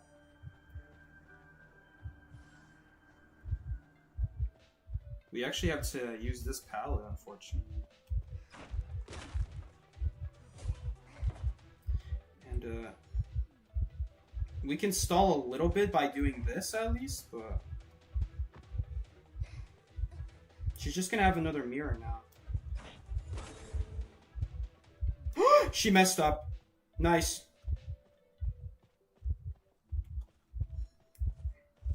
Come on, Wildling. Come on, Wildling. I don't know why the Wildling didn't push. Why no push?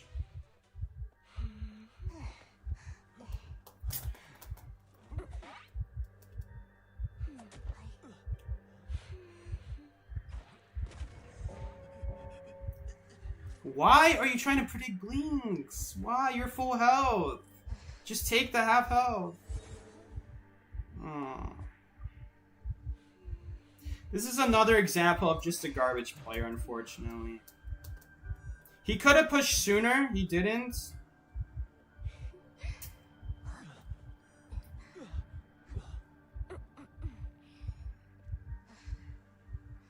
I mean, honestly, Wildling could do something there. He just chose to do nothing there, unfortunately. He just chose to do nothing. We're screwed here. We don't have Tide Turner. There's no way I can get rescued here. We just die. Like, even if Tato rescues me, which is good, she's rescuing me, she's just gonna come back and I can't escape basement. You need Tide Turner to escape basement.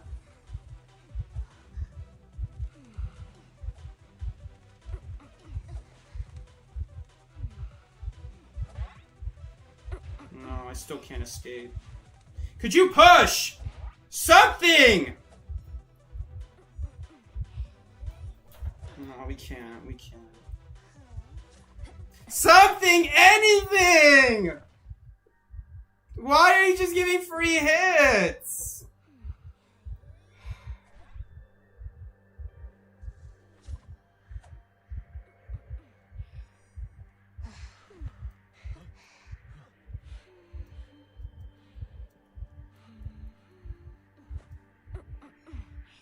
Dude, why are we matching with such bad people?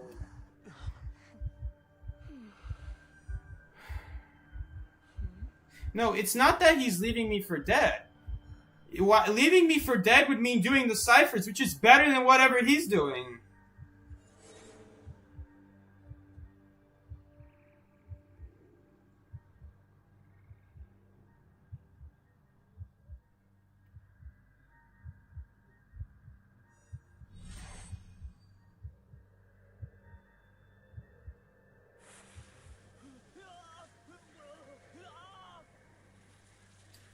Such BS.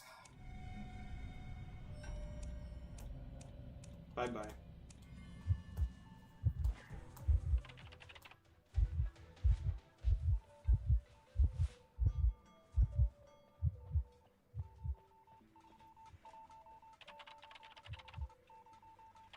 He can't push because Mary kept dropping down. You don't understand. While she's going up the stairs and trying to go back to the top of the floor, that's when he's supposed to push. That's his opportunity. He's choosing to go for nothing, which is worse than something. At least try. At least try, because if you don't do anything, I also die. So even if what you're saying is true, he should be doing something. He should be doing something, trying something, anything. Even going down at the bottom of the stairs and maybe taking a body block shot 2 times with his pig would be better than just standing at the top there where He's not doing anything. He could push or do something. Especially with how predictable she was being with it too. How that Blood Queen just time and time again just kept going up and down and up and down. There's a certain point where the wildling is supposed to see that pattern. And then take advantage of it. But she's not doing that.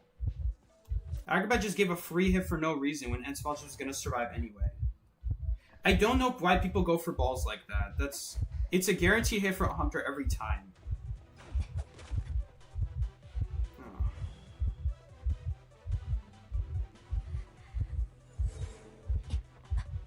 She could actually survive here technically. Oh my god. Let's go. Let's go, Tato. Nice job, Tato. That was awesome. Look at that, and this pallet is already dropped here. No, no, no. Oh, no. Now she's gonna die, though. She actually needs a pallet stun now, but... No, she couldn't even get behind the pallet in time. The hesitation killed her there. She shouldn't have hesitated. She hesitated because that mirror was there, but she didn't realize the mirror would disappear anyway.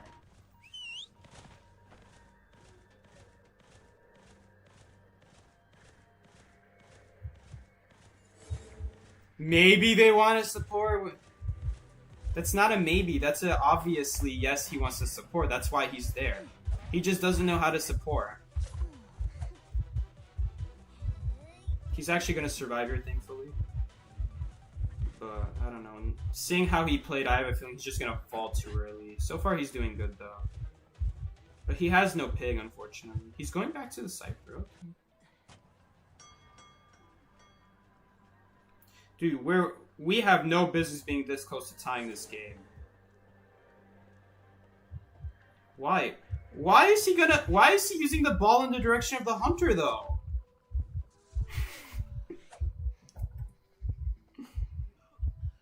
Why? Why? You may as well not use your ball and just accept you're gonna die.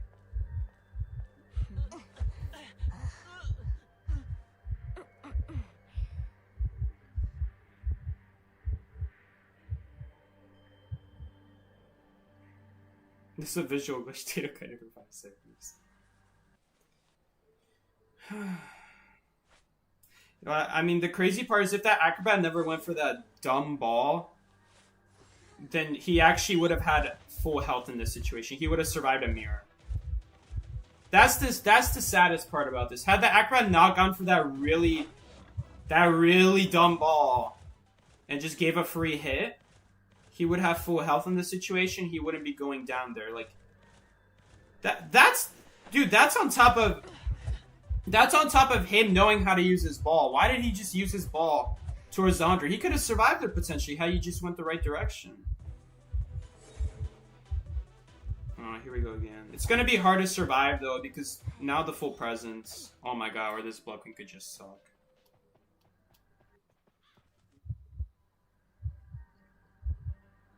You think he was trying to get to a nearby pallet? That's not a good explanation. Because if he went towards Corner House in the direction of Corner House, there's 2 pallets right behind this wall. Right behind this wall that I'm looking at right here. Right there. You see where that Blood Queen's going? That's where he would ball. The pallets would be right there. I don't know what you mean. He was trying to get to a nearby pallet. Where? Where's there a nearby pallet over here? If he was going to a nearby pallet, then why would he go over there and not over here? These pallets are closer than those pallets. Yo, thank you so much, Leah, for the $10 donation. I really appreciate it, Leah. I don't think I've ever seen you before. A profile is a flower. I don't know what kind of flower. It's some kind of flower. Thank you so much, Leah. That's super generous of you. $10, man. That's a lot. Thank you so much.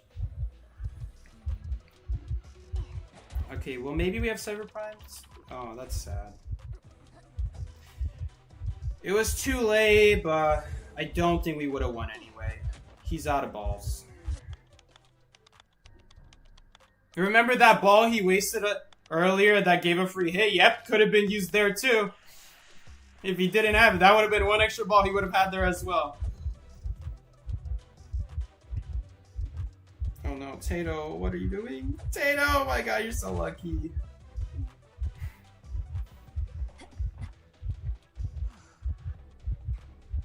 I know, man. This game should not have been this close. The blocking just keep making way too many mistakes. No balls accurate, man. Thank you so much, Leah, though, again. Really appreciate it. What is that? What is that sticker, though? It's like a lemon head? Oh, and rank is over. Oh, boy. It's sad that I'm losing 7 points for that. I didn't pick an anti-Blood Queen character, so there's no way I could kite that. Well, at least we're not going to be matching with him anymore, at least until next week. Wow, they all got -2, but I got -7. For his dumb head, where I'm the one losing -7 for him? For him losing me?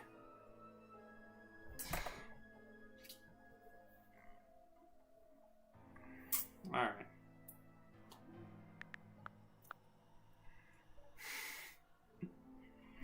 For his booty cheeks, I'm losing -7. -7 points for me because I had the lowest points. See? It's based off of points. But because that Blood Queen kept making so many mistakes, they were able to get a lot of points and they were able to get a lot of kite time and rescues. When you do a lot of rescues and decode, you get extra points for it. You see? Rescue and decode 100% +2. We could go look at someone else. So like right here, rescue other players and decode 100% +2. He also had the second highest points, so he gets +3 for that. And so he also got an extra point for being solo. Right here, this acrobat had the let's see, he had the third highest points, so he ended up only getting +2 for that. But he got another +2 for containing the hunter, because the hunter kept making mistakes. Undeserved. This is like an undeserved +2, because the hunter started making mistakes after I died, so I'm over here losing all my points, and there's nothing I could do about it. Because she was using her mirrors properly before then. And then after that, I'm just dead.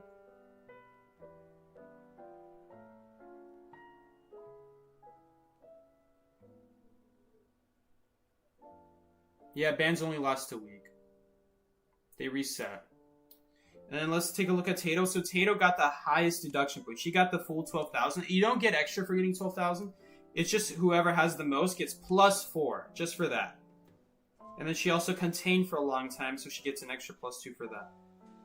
So she didn't get any solo bonus points like they did. The reason they got -2 is because of the solo points. Even though this acrobat didn't play as well. Honestly, the acrobat played better than the wildling. The wildling is somehow getting +3 and he's getting +2. It's based off of points. And then I'm over here getting the worst.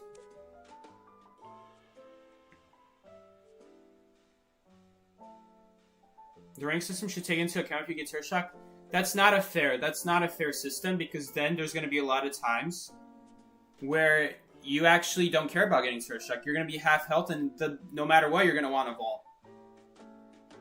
Because even if you get hit and you get Terror Shock, for starters, you were already half health, so it didn't matter. Second of all, now the hunter has to break the powder or vault the window that's in the way, so you're still wasting time, and it actually benefited your team by getting Terror Shocked. Because you were already half health, and now it forces the hunter to deal with the thing in their way. So no, that would be a really bad system. Yeah, that was a really bad session, Tato. You were saying... I think you said, like, let the randoms pick earlier. Another stream, but we let randoms ban what they want. No, not a good stream, because then we just go against Opera Singer and then we lose. That's not a good idea. I don't think there's anything fun in seeing what the randoms pick.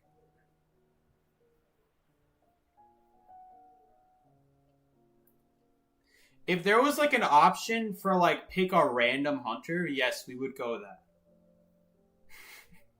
But you could only pick a hunter or not pick a hunter.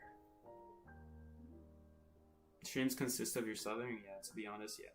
It's just because nowadays we can't do anything like really fun. Even normal streams are just as bad because we just get people who don't know how to play the game. Unfortunately. Like that game should be a tie. Last game. It should be a tie. And that's assuming if Wildling did his job, it should be a tie on average. Alright, if he supported correctly and did his job, it's usually a tie, maybe a win. Because I can't really deal with mirrors, and so that's going to hold us back. So the support would at least allow us to get a tie out of it.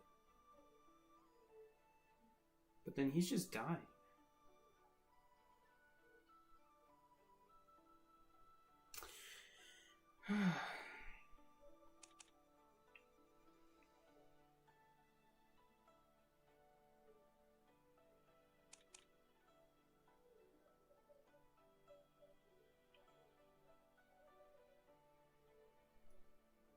So, are you gonna play colorful stage? No.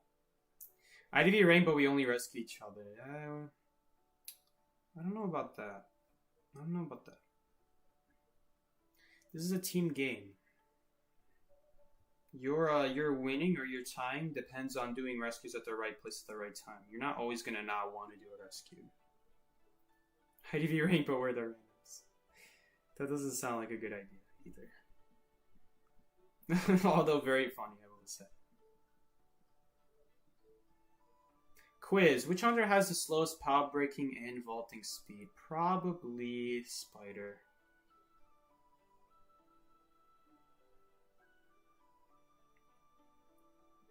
If you said window, that would be easy, Spider. But to be completely honest, I don't care for a bunch of milliseconds. That's not really that important. It is Spider. Oh, it was red. Spider used to break stuff a lot faster. She used to vault a lot faster. They kept nerfing that. They nerfed that. They nerfed her window vault like 3 times, I swear. Now she is so bad at vaulting windows. They also nerfed her like her base power breaking speed, I think. I don't know if they did though. I'm not sure if that was changed. What I do know is that usually you never see the base power breaking speed because you usually see like spiders with like triple or like double web destroying pallets. Back then, single web was so fast. They nerfed single web a ton. Triple web used to be insane. It was so fast. Did all the interactions so fast. Even single web was so fast. Single web back then was like nearly triple web today, I feel like. It was insane. It was crazy. It was like between 2 and 3 web, I'd say. Maybe closer to 2 though. Tato's swearing in Russian.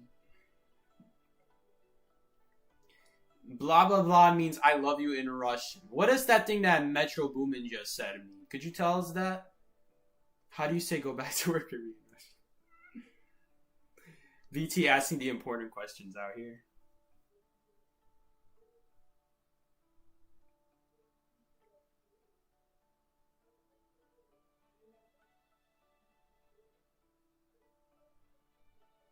Guys, every single person who says Psyche demands too much. Psyche is too demanding. His expectations are unrealistic. Read what Antique Appraiser is. It's Antique Appraiser saying. He's been chasing his Dragon Dance dreams for half his life, and although he's won the praises of all who've had the pleasure of seeing him perform, he still hasn't reached his own idea of perfection. There is a goal to be set. And if you're hitting the goals you already hit, then obviously you should be setting another goal for yourself and another goal. Perhaps they're too unrealistic for you guys, for the people who look at me like that in making teams. Which is why the standards of his dragons are so demanding. When you do something for that long, of course your standards are going to be so demanding. Bro did Dragon Dance half his life. Of course he's going to want to do the very, very best that seem unrealistic. Quiz, which hunter has the slowest movement speed? There's a couple like that. There's a couple who are tied. I don't really think that's that important to know. I can't think of any. It's 4.56 is the exact number. 4.56. I can't remember which hunters have 4.56, but that's the slowest base movement in the game. And it doesn't really matter. It's probably like Wu-Chang. Black Wu-Chang would be an easy one. And some other hunter, maybe Feaster. Although that one I don't know.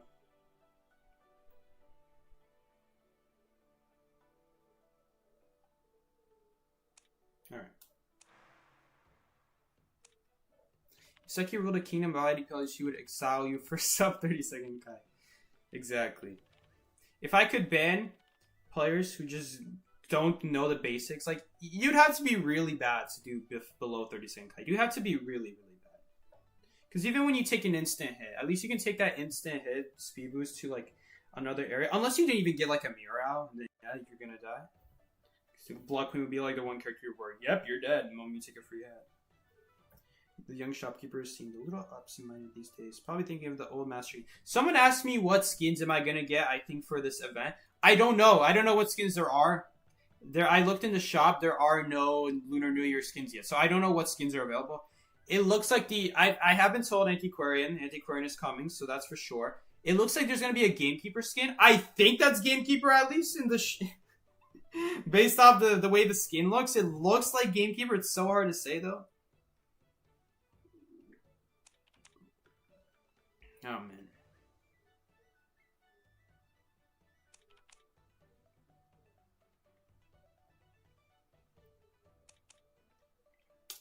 Let me show you guys. This guy, this looks like Gamekeeper. This looks like Gamekeeper right here. And Acrobat. Ooh, Acrobat. Okay, well, whoever is gonna be the limited, that's who I'm buying. Anti is limited. There you go, so I'm buying Anti. Acrobat and Gamekeeper are just two other SCs. So, whoever asked what skins am I getting, I'm gonna get the Anti-Crown. That's what the one I'm gonna get. I'm not gonna get the other two. I'm only in it for the limited. 1, 2, 3, 4, 5.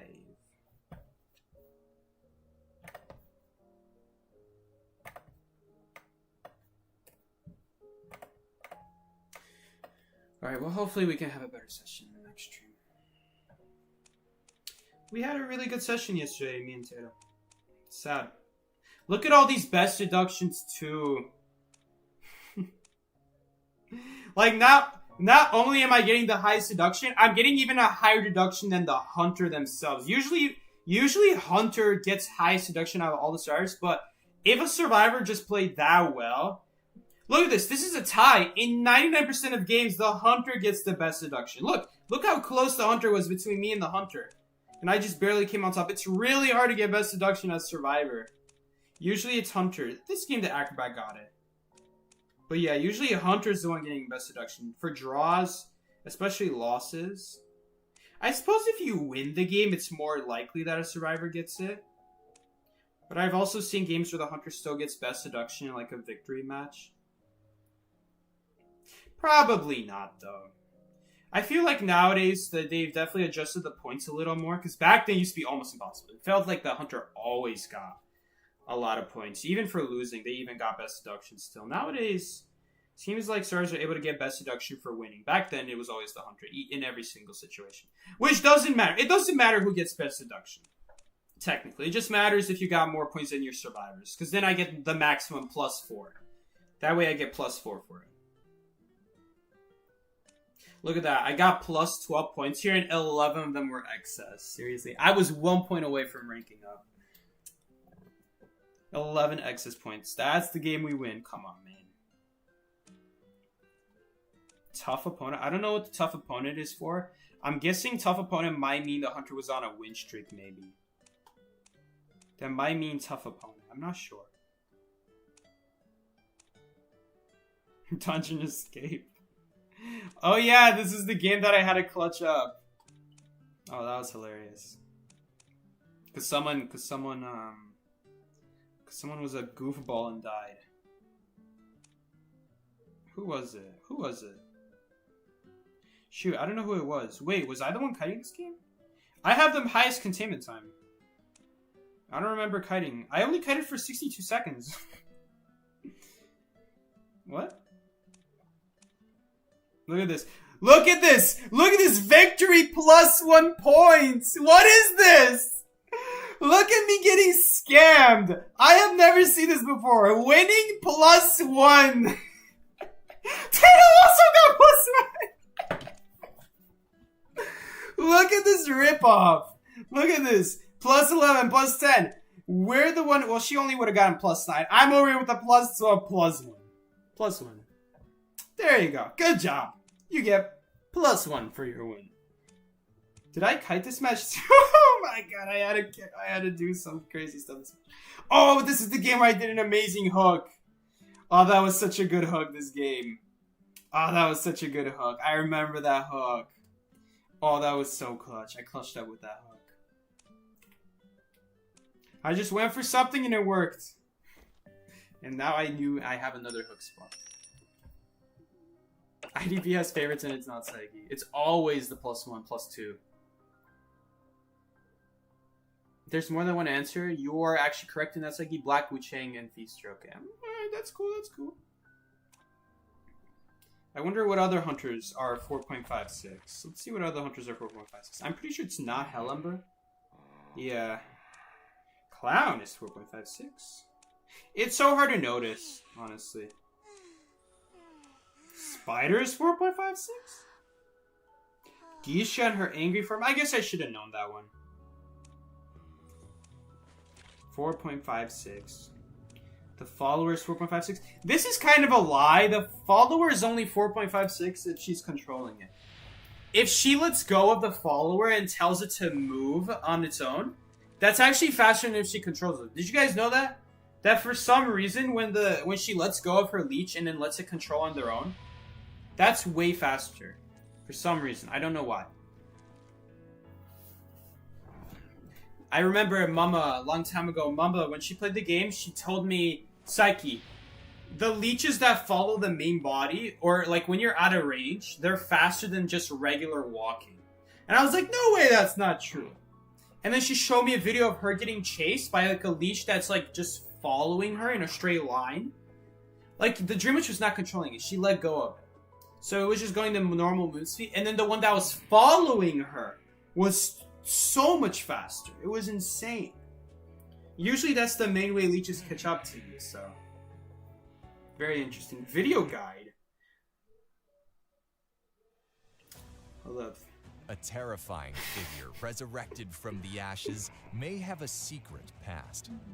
Hellember's puppet or phantom can automatically oh my god, blue eyes! With the boost of rage. With skills that can swap positions with puppets, the Hellember gets a strong crowd control ability. Wait. Are red eyes banned? Are red eyes banned in China? Is that why Feaster has blue eyes? Is that why the puppet has blue eyes? What? I knew Feaster had blue eyes, but not... Yeah, there's video guides. External trait, Infernal. They made a 2-minute 30, like 20-second video on this? When Hellember pursues a survivor, he will be furious if he gets stunned, oh, he's or furious. when survivors decode a cipher machine with none of the survivors incapacitated. When he has accumulated enough fury, it will turn to rage, and he can use it to activate his Awaken skill. Huh, that's gotta be broken. Awaken. Tap the skill button. Two hunters? 2 hunters? That sounds broken.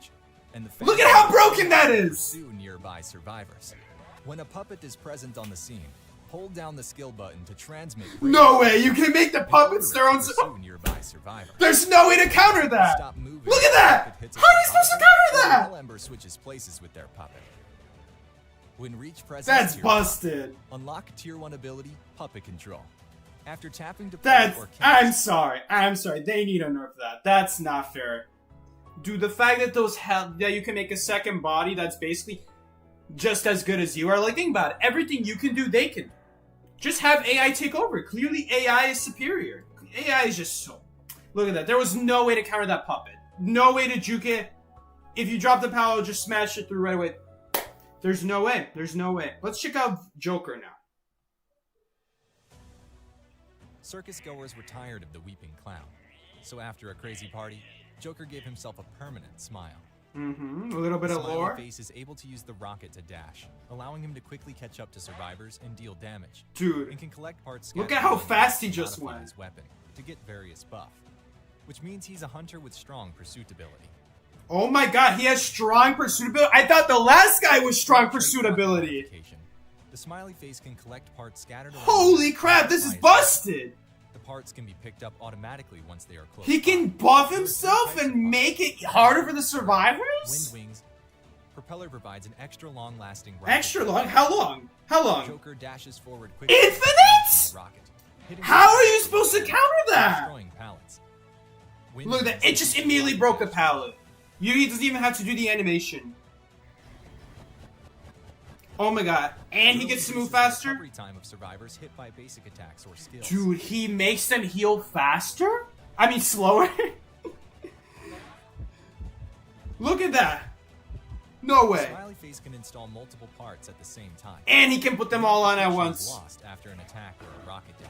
Look at that recovery By the way, speed. the smiley face can only get the rocket dash effect by propeller at presence tier. At 0 presence? When reach presence tier 1, How is that? How is that fair that hunters get 0 presence abilities?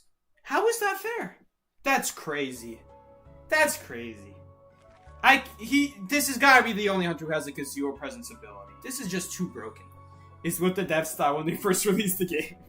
Because no hunter had 0 presence abilities except Clown. Let's go check out, I don't know. Wheel. Let's go check out Wheel. Oh, Wheel doesn't have a video, damn. Who else has a video? Only 6 hunters have videos. Man, that is so broken. I don't know. I mean, this seemed really good too. This seems so good too. You guys see how many hits that guy was getting too? That was insane. It's like they're just running out in the open, but I'm sure those survivors knew what they were doing. I'm sure the hunter was just that good.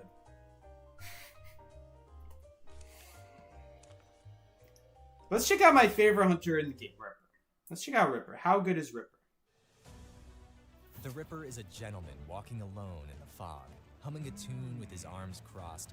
The Ripper has his own unique standards for his guests. Wait a minute, that sounds real familiar, what he just said. Where did I hear that before? Hunting a tune with his arms crossed, the Ripper has his own unique standards for his guests. Okay, alright, stealing stuff from the game. His unique ability with the fog blade and fog helps him what the heck? That's so broken! Quickly. He is a pursuer type hunter. What? He can do damage without an animation? The Ripper's attack will trigger a flying fog blade. Fog blade will be Look at how far that's going. There's no way they're dodging that. Close to thinner obstacles. The fog blade can pass through obstacles such as pallets and windows and parts of walls. Wait. I remember when like Ripper, like when people first started playing the game, people were shocked that he could throw stuff behind walls. Everyone thought it was a bug. I'm pretty sure the devs thought it was a bug too. And they just made it a feature at this point. They're like, yep, he can shoot through walls now. Be on cooldown when triggered. When used in close Perfectly balanced. The fog blade can pass through obstacles. 100% intentional by the devs. Hitting a survivor will deal damage equal to a normal. What? How are you supposed to avoid that? Keep in mind is that even if he just hits right through the fog blade will continue to fly. What was that forward? Fog on its path, and survivors hit by fog blades will also leave a trail fog behind them as they move. Look at that camera. When survivors are knocked down and tied to a rocket chair by the Ripper, an expanse of fog will appear in a certain location. While in the fog, the Ripper's speed. Dude, look at that. Look at how far away he's able to get damage from. One ability hidden in mist. Dude, if only he had a way like to speed himself up and combine with the fog, because it seems like his biggest weakness is just getting close to the survivor. So hopefully, like, there's some way of speeding himself up. Striking or vaulting, the Ripper can gradually enter hidden in mist mode. The Ripper will turn translucent and invisible in Ooh, that's cool. That's a cool mechanic. Movement speed? That's literally what I said! Misty hidden mode disappears and goes. Oh, but it disappears. The Ripper Oh, can man. greatly reduced cooldown on hidden mist while in a Okay, fog but it's covered faster in area. fog. Alright guys, overall, I would say that Ripper, compared to Clown and Hellenberg, Ripper seems a little bit weaker than those other two hunters. Because Ripper loses his ability, his speed up ability very often. It just seems like that you're just going to have to be able to, it seems like every single powder window you vault, you're just going to have to vault and, you just lose it. So I'm not really seeing a way how, how it can be good. Seems like his Foggy Blade seems really cool, shooting a mile away. That's awesome. Really cool idea. His movement speed ability kind of sucks because he has to break it and vault every single time. If only he could just go around it, Unfortunately, in this game, you just have to vault and destroy everything you come across, so. Oh, well. Oh my god, they have a video guide for my boy Thief. Magician, Explorer, Coordinator. Okay, all the way up to Coordinator. Oh man, that was really enlightening. I'm really glad to have the opportunity to learn in live action how those characters are so busted. Man, there's no way there's any more broken character than Hellember, though. That's insane. Being able to control two bodies at the same time and just it swinging for you. It seems like it's guaranteed to swing. Isn't that cool? Like, the puppet guarantee gets a shot every time it comes in contact with a survivor.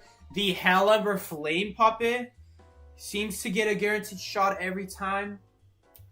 Like, man, I gotta see this for myself. Let me go pull up my little mini account and see this for action. Hold up, let's see this.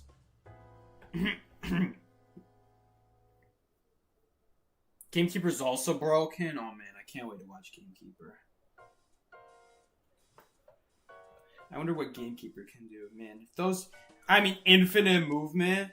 I mean, there's no way there's another hunter who has infinite movement as well as Clown does. I mean, I'm looking through these hunters. I'm not really sure what other hunter could like have like free movement speed because it still costed him a dash. Like, man, that seems so broken. Imagine if one day they add a hunter who could just freely move across the map. That would be so unfair. Anyway, I'm logging into my other account right now. We're gonna see Hellember live in action. If it would just work. Alright. I know, and Cloud immediately destroys the pallet and loses his dash. That seems so good. Imagine if you could, like, break a pallet without having to even lose your ability, though. That'd be another level. That's, like, the one downside. Alright, let's have my ult account in here. We're going to see Hellember live in action. This is going to be so cool.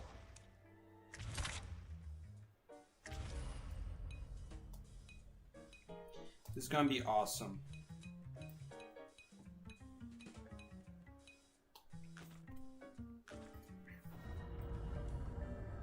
They never had something like that. Even the devs have standards. I'm glad. Thank God. Thank God. I don't know if I'd be able to deal with that. Alright. Let's go check out Hellember now.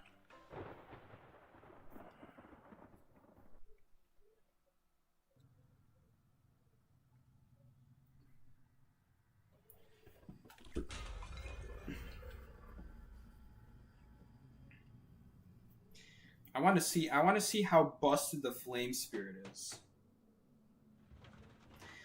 He looks so good in that video. I just gotta see it for myself, you know? I just gotta see it for myself, you know?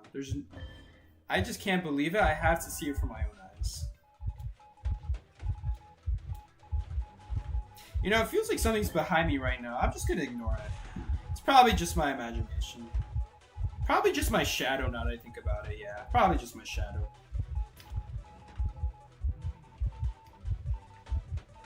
Alright.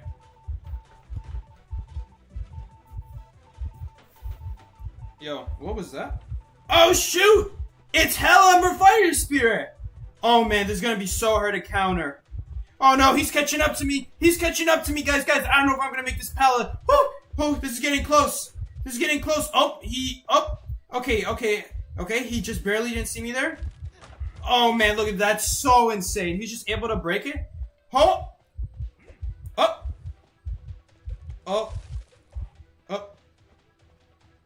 I'm sure that's a bug. They'll fix it next update. That was really weird. He just swung at her. They're probably gonna fix that. I'll let the devs know about that bug.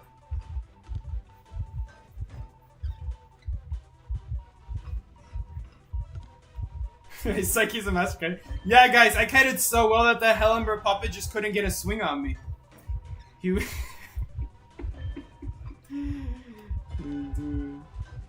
just go in a straight line, that's how you counter. Okay, now I'm gonna stop joking. I'm gonna stop joking.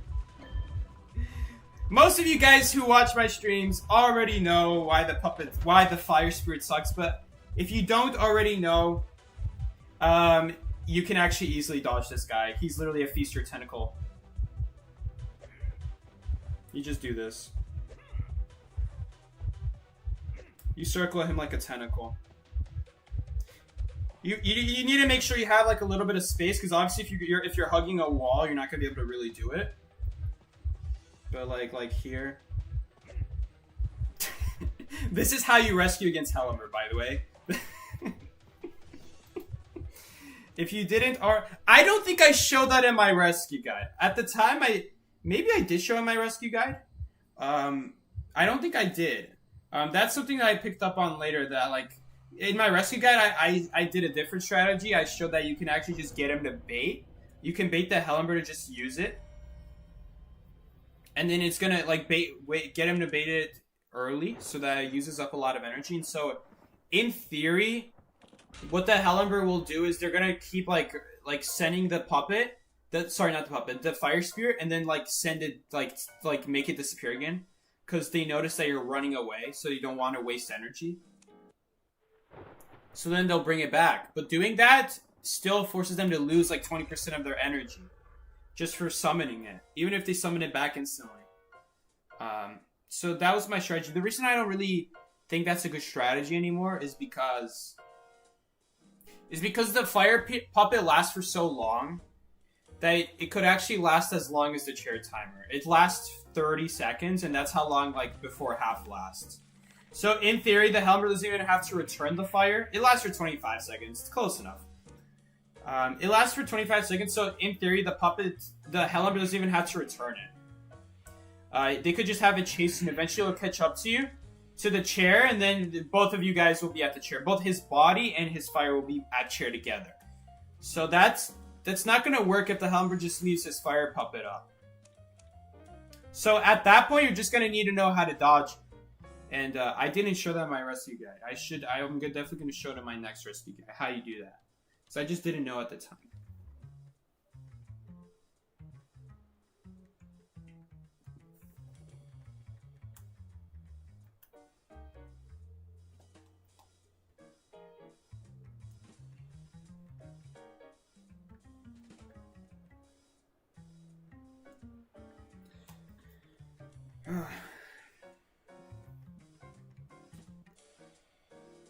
Yeah, if you run straight into his face, he misses. So, you could just choose to run straight. I don't recommend running in a straight line behind him, because sometimes the the fire spear will delay his attack, and then he's gonna swing. So he'll swing like when he's behind you. Sorry, when you're behind him. So I don't recommend going like before. What I used to say is, when I first discovered this, what I said is go in a straight line past the fire spirit. And I did mention at the time that sometimes he doesn't swing right away, and then he swings after like half a second. And the problem with that is that after half a second, you're no longer like rotating around him anymore. Because if you think about it, if you directly go past him and just run backwards, you're doing like half a rotation if you think about it like that. But you don't complete the rotation because you just run past him instead of like continuously going in a circle. So what could happen in theory is he doesn't swing right away. And so if he doesn't swing right away, he's going to delay his swing until after you're past him. And it's completely random. It's completely random when it does it. There's no like rhythm to it. So sometimes he'll just wait a little bit and then he'll swing. Because of just how quirky the AI is. That sometimes just it doesn't even detect you until it's later, and then it actually works to his advantage. So what you have to do, and I've explored this a little more, just keep circling it. Go past him, yes, but then keep circling him after that. And it's exactly like a Feast Your Tentacle. So, definitely like something that I should have gone over more in my rescue guide. Maybe should have explored a little bit more. Honestly, I just didn't think it was that dumb. I was like, there's no way it's that dumb. It's like, it's one of those things that sounds so dumb, you don't even consider the idea. Like, if I had thought, what if the puppet is that dumb? Then yeah, I would have gone out and tried it. If I had that idea, I would be like, what if the fire spirit is so dumb, they could just run past it and just swings at air? Right? If I had that idea, I would try it. But it's like one of those things that are like so dumb to think about that you don't even think about it. You don't even get the idea. There's like, you unconsciously accept that there's no way that's reality. And then I started going into Helmber more often, and I started had that happening, where he just swings at air. I'm like thinking, why is he swinging at air? And it's that question. It's that question that starts it all. And that question is like what inspired me to be like, let's look into this. Let's look into this. Let's try this more often. Because whatever I did there is obviously working.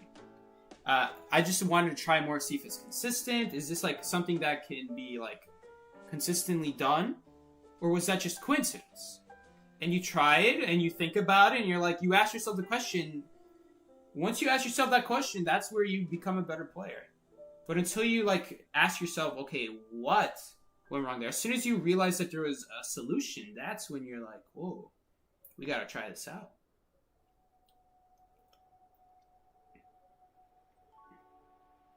Then eventually I looked into it more, and then I found out you could just circle it. It like I said, originally it started off with just going directly past it, behind it. But then that wasn't completely foolproof. So then I'm like, maybe there's another way. Oh man, I don't feel too good. I feel like I gotta take a gigantic crap. My stomach's hurting. It's like one of those stomach hurts where it's like, ugh. I think I gotta use the bathroom. Hold up. Last text from Tato. I have 200 MS. Dude, Tato's funny.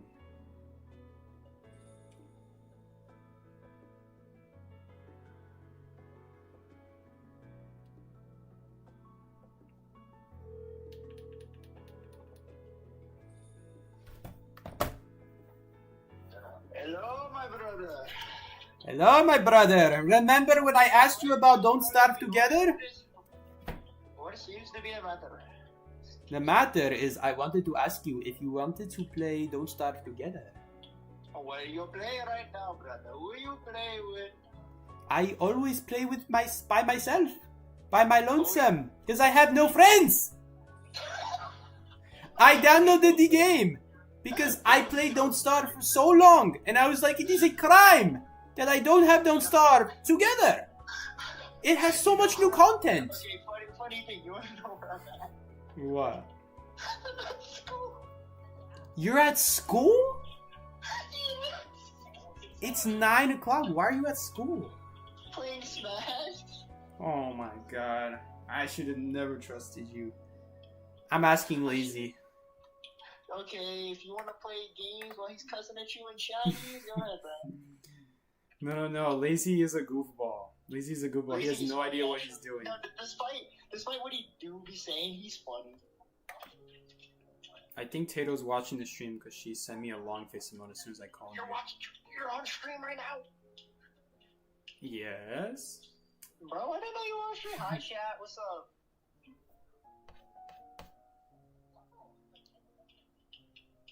I don't want to be too loud because like my friends are doing very, very difficult work in the back, and I respect that. Very difficult work, like what? Playing Smash? No, different friend. They're doing what's the topic y'all are doing? Probability and statistics.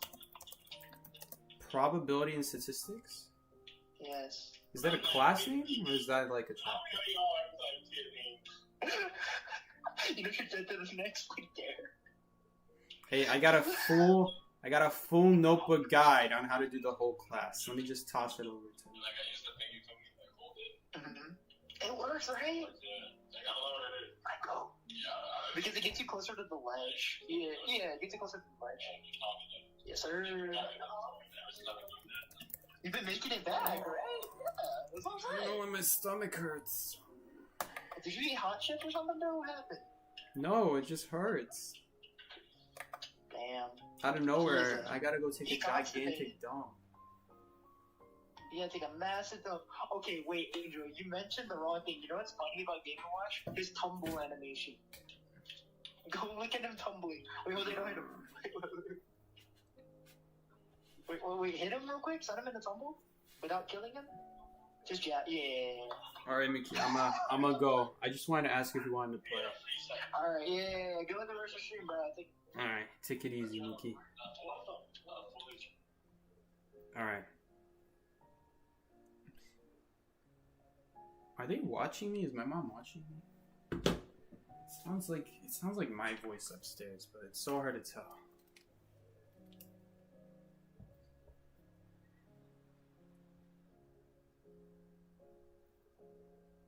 Okay.